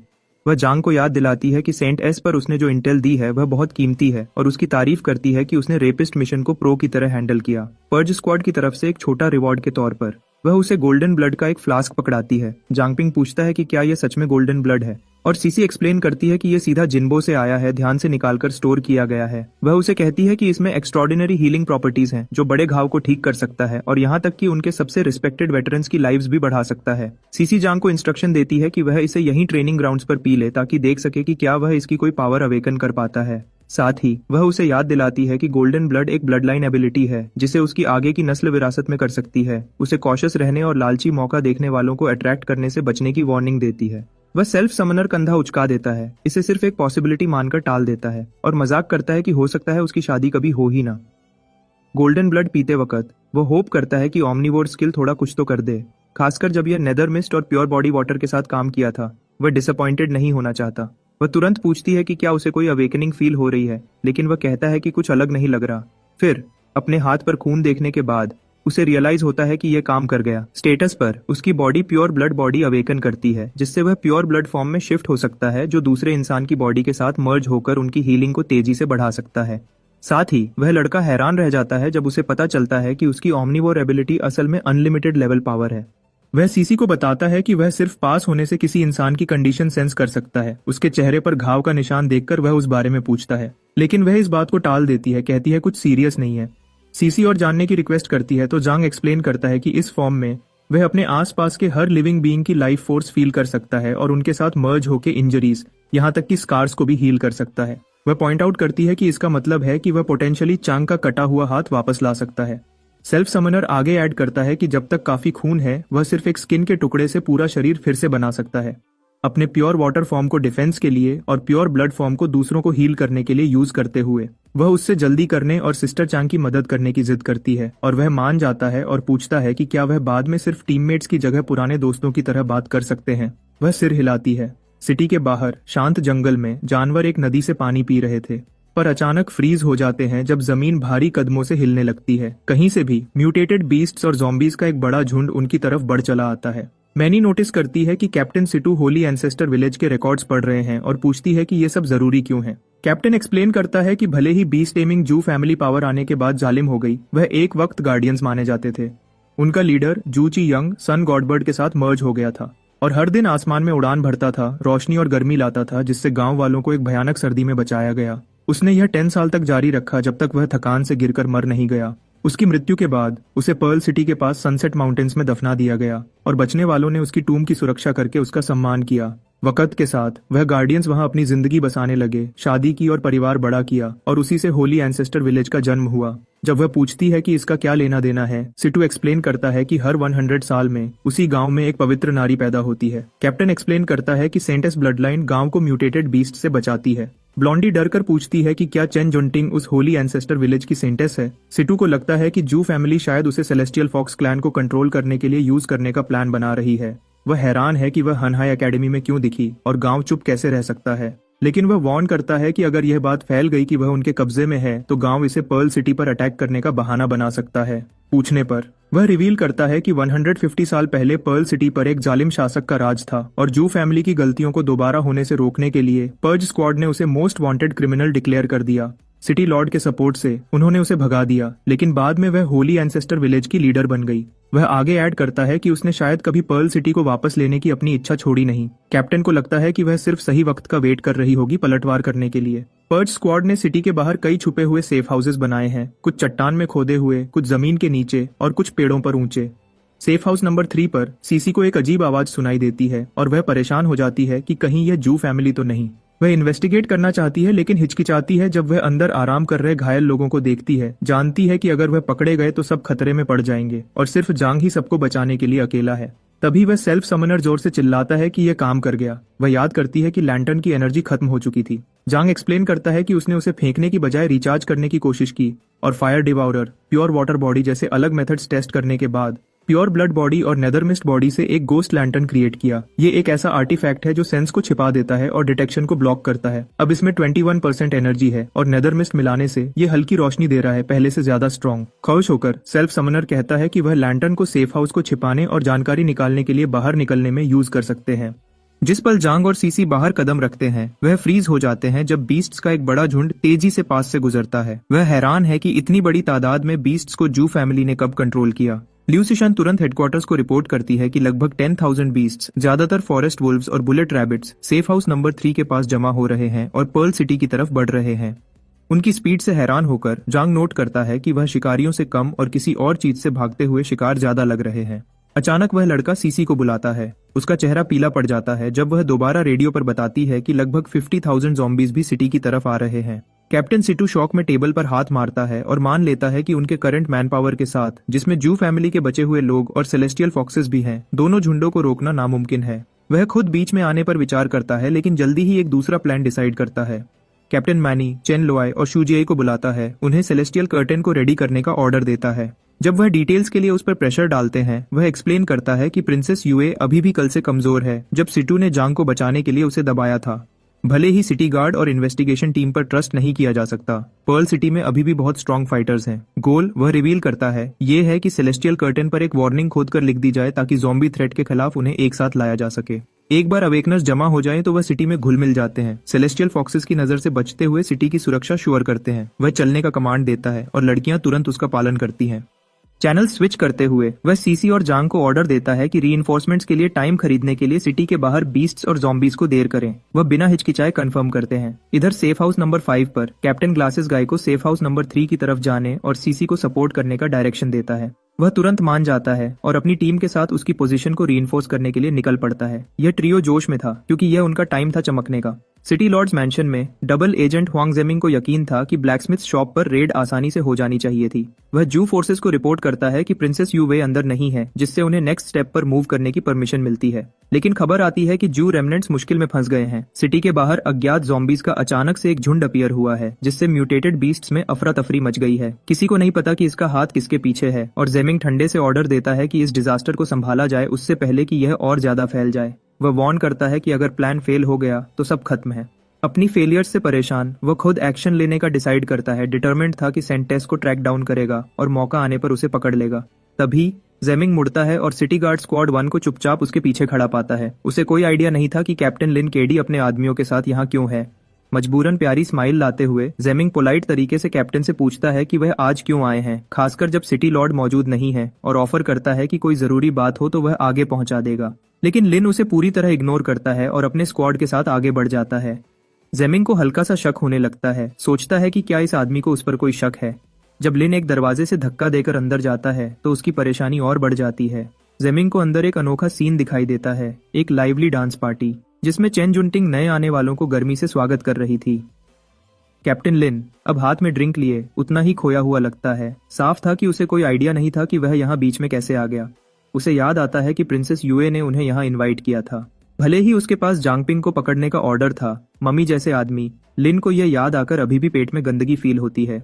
जंटिंग लिन को बेवकूफ होने पर छेड़ती है, जबकि लिन सोचता है कि क्या प्रिंसेस यूए सच में वह थी जिसने उन्हें बुलाया था। अचानक जंटिंग से एक अजीब ऑरा आने लगता है जो लिन को जबरदस्त फील कराता है कि वह अपने क्लैन के किंग के पास खड़ा है। जंटिंग अपने दादा की बात को याद करते हुए कि कुछ भी वेस्ट नहीं करना, एक क्लेम बोल्डली करती है और लिन इंस्टिंक्ट से लेडी सेंटेस के आगे घुटने टेक देता है। वह धीरे से उस टाइटल को मना करती है और इंसिस्ट करती है कि यहाँ सब दोस्त हैं, उससे पहले कि वह खुशी खुशी लिन को डांस फ्लोर पर अपने साथ शामिल होने के लिए खींच लेती है। जो कुछ वह देखता है, जेमिंग रिजल्ट निकालता है कि लेडी सेंटेस सिर्फ म्यूटेटेड बीस्ट्स को ही इन्फ्लुएंस कर सकती है, जिससे उसे शक होता है कि लिन केडी को सेलेस्टियल फॉक्स ने बदल दिया है। उसे यकीन है कि प्रिंसेस यूवे उस पर ट्रस्ट नहीं करती कि उसे ऐसे सीक्रेट शेयर करे, और ज्यादा ऑब्जर्व करते हुए उसे शक होता है कि सिटी गार्ड में कोई सच्चा इंसान बाकी है भी या नहीं। मानता है कि उन्हें सबको सेलेस्टियल फॉक्सेस में बदल दिया गया है और अब वह चेन जुंटिंग के कंट्रोल में है, कुछ ऐसा जिससे लेडी सेंटेस खुद अनजान लगती है। उसे एक मौका मिलता है तो जेमिंग सोचता है कि जंटिंग को अपने साइड में मिलाने की कोशिश की जाए, जिससे उनका प्लान आसानी से अगले फेज में बढ़ जाएगा। इस बात को ध्यान में रखते हुए वह इस गोल्डन गर्ल के साथ बातचीत शुरू करता है, जो खुशी खुशी नए दोस्तों को खेलने के लिए ढूंढ रही थी। कभी एक्सपेक्ट नहीं किया था कि सिस लुओ उसके सम्मान में इतनी बड़ी पार्टी रखेगी। जंटिंग पूछती है कि सिस लुओ कब वापस आएगी और जेमिंग घबराते हुए जवाब देता है कि वह किसी काम से बाहर गई है। अनफॉर्चुनेटली उसे शक है कि यह बेफिक्री लड़की ही वह है जिसने इन सब सो कॉल्ड दोस्तों को बुलाया है। अपनी बेचैनी को छुपाने की कोशिश करते हुए वह खुद को उसका अंकल बुलाता है और क्लेम करता है कि उसे इससे भी ज्यादा मजेदार जगह पता है। उसका हाथ पकड़ने के लिए बढ़ते हुए सजेस्ट करता है कि वह वहां चले, लेकिन जुंटिंग तुरंत हाथ हटा लेती है, इंसिस्ट करती है कि वह यहाँ खेलना खत्म नहीं कर चुकी और उसे जानती भी नहीं कि वह कौन है। मामला और ज्यादा खराब करने के लिए लेडी सेंटेस हड़बड़ाकर डिमांड करती है कि उसे कैसे उसका नाम पता चला, जबकि बाकी सब डांस के बीच में ही फ्रीज हो जाते हैं। वह उसे एक अजीब शिकारी जैसे नजर से घूर रही थी। सेफ हाउस नंबर 3 के पास सीसी अपनी वाटर मैजिक के साथ आगे बढ़ती है, जबकि जांग अपना नेदर मिस्ट फैलाता है। वह चिल्लाकर कहता है कि उसने बीस्ट्स को जमा कर लिया है और उसे फ्रीज करने की जिद करता है। आइस लेडी वॉर करती है, लेकिन क्रीचर्स आजाद हो जाते हैं और रुकने वाली फोर्स के साथ आगे बढ़ते हैं। वह चिल्लाती है कि उसकी पावर उन्हें रोकने के लिए काफी नहीं है। सेल्फ समनर वापस चिल्लाता है कि वह लाइन होल्ड करेगा। इन बीस्ट्स ने उसे ढेर सारा डर भर दिया है, लेकिन अब वह उस डर को नेदर मिस्ट की वजह से ताकत में बदल देता है। खुद को लिमिट तक धक्का देते हुए वह उसकी मैक्सिमम पावर छोड़ता है। उसको एक मैसिव नेदर मिस्ट ड्रैगन की शक्ल देता है। वह सिर्फ मजबूती से खड़ा रह सकता है और मदद आने तक सह सकता है।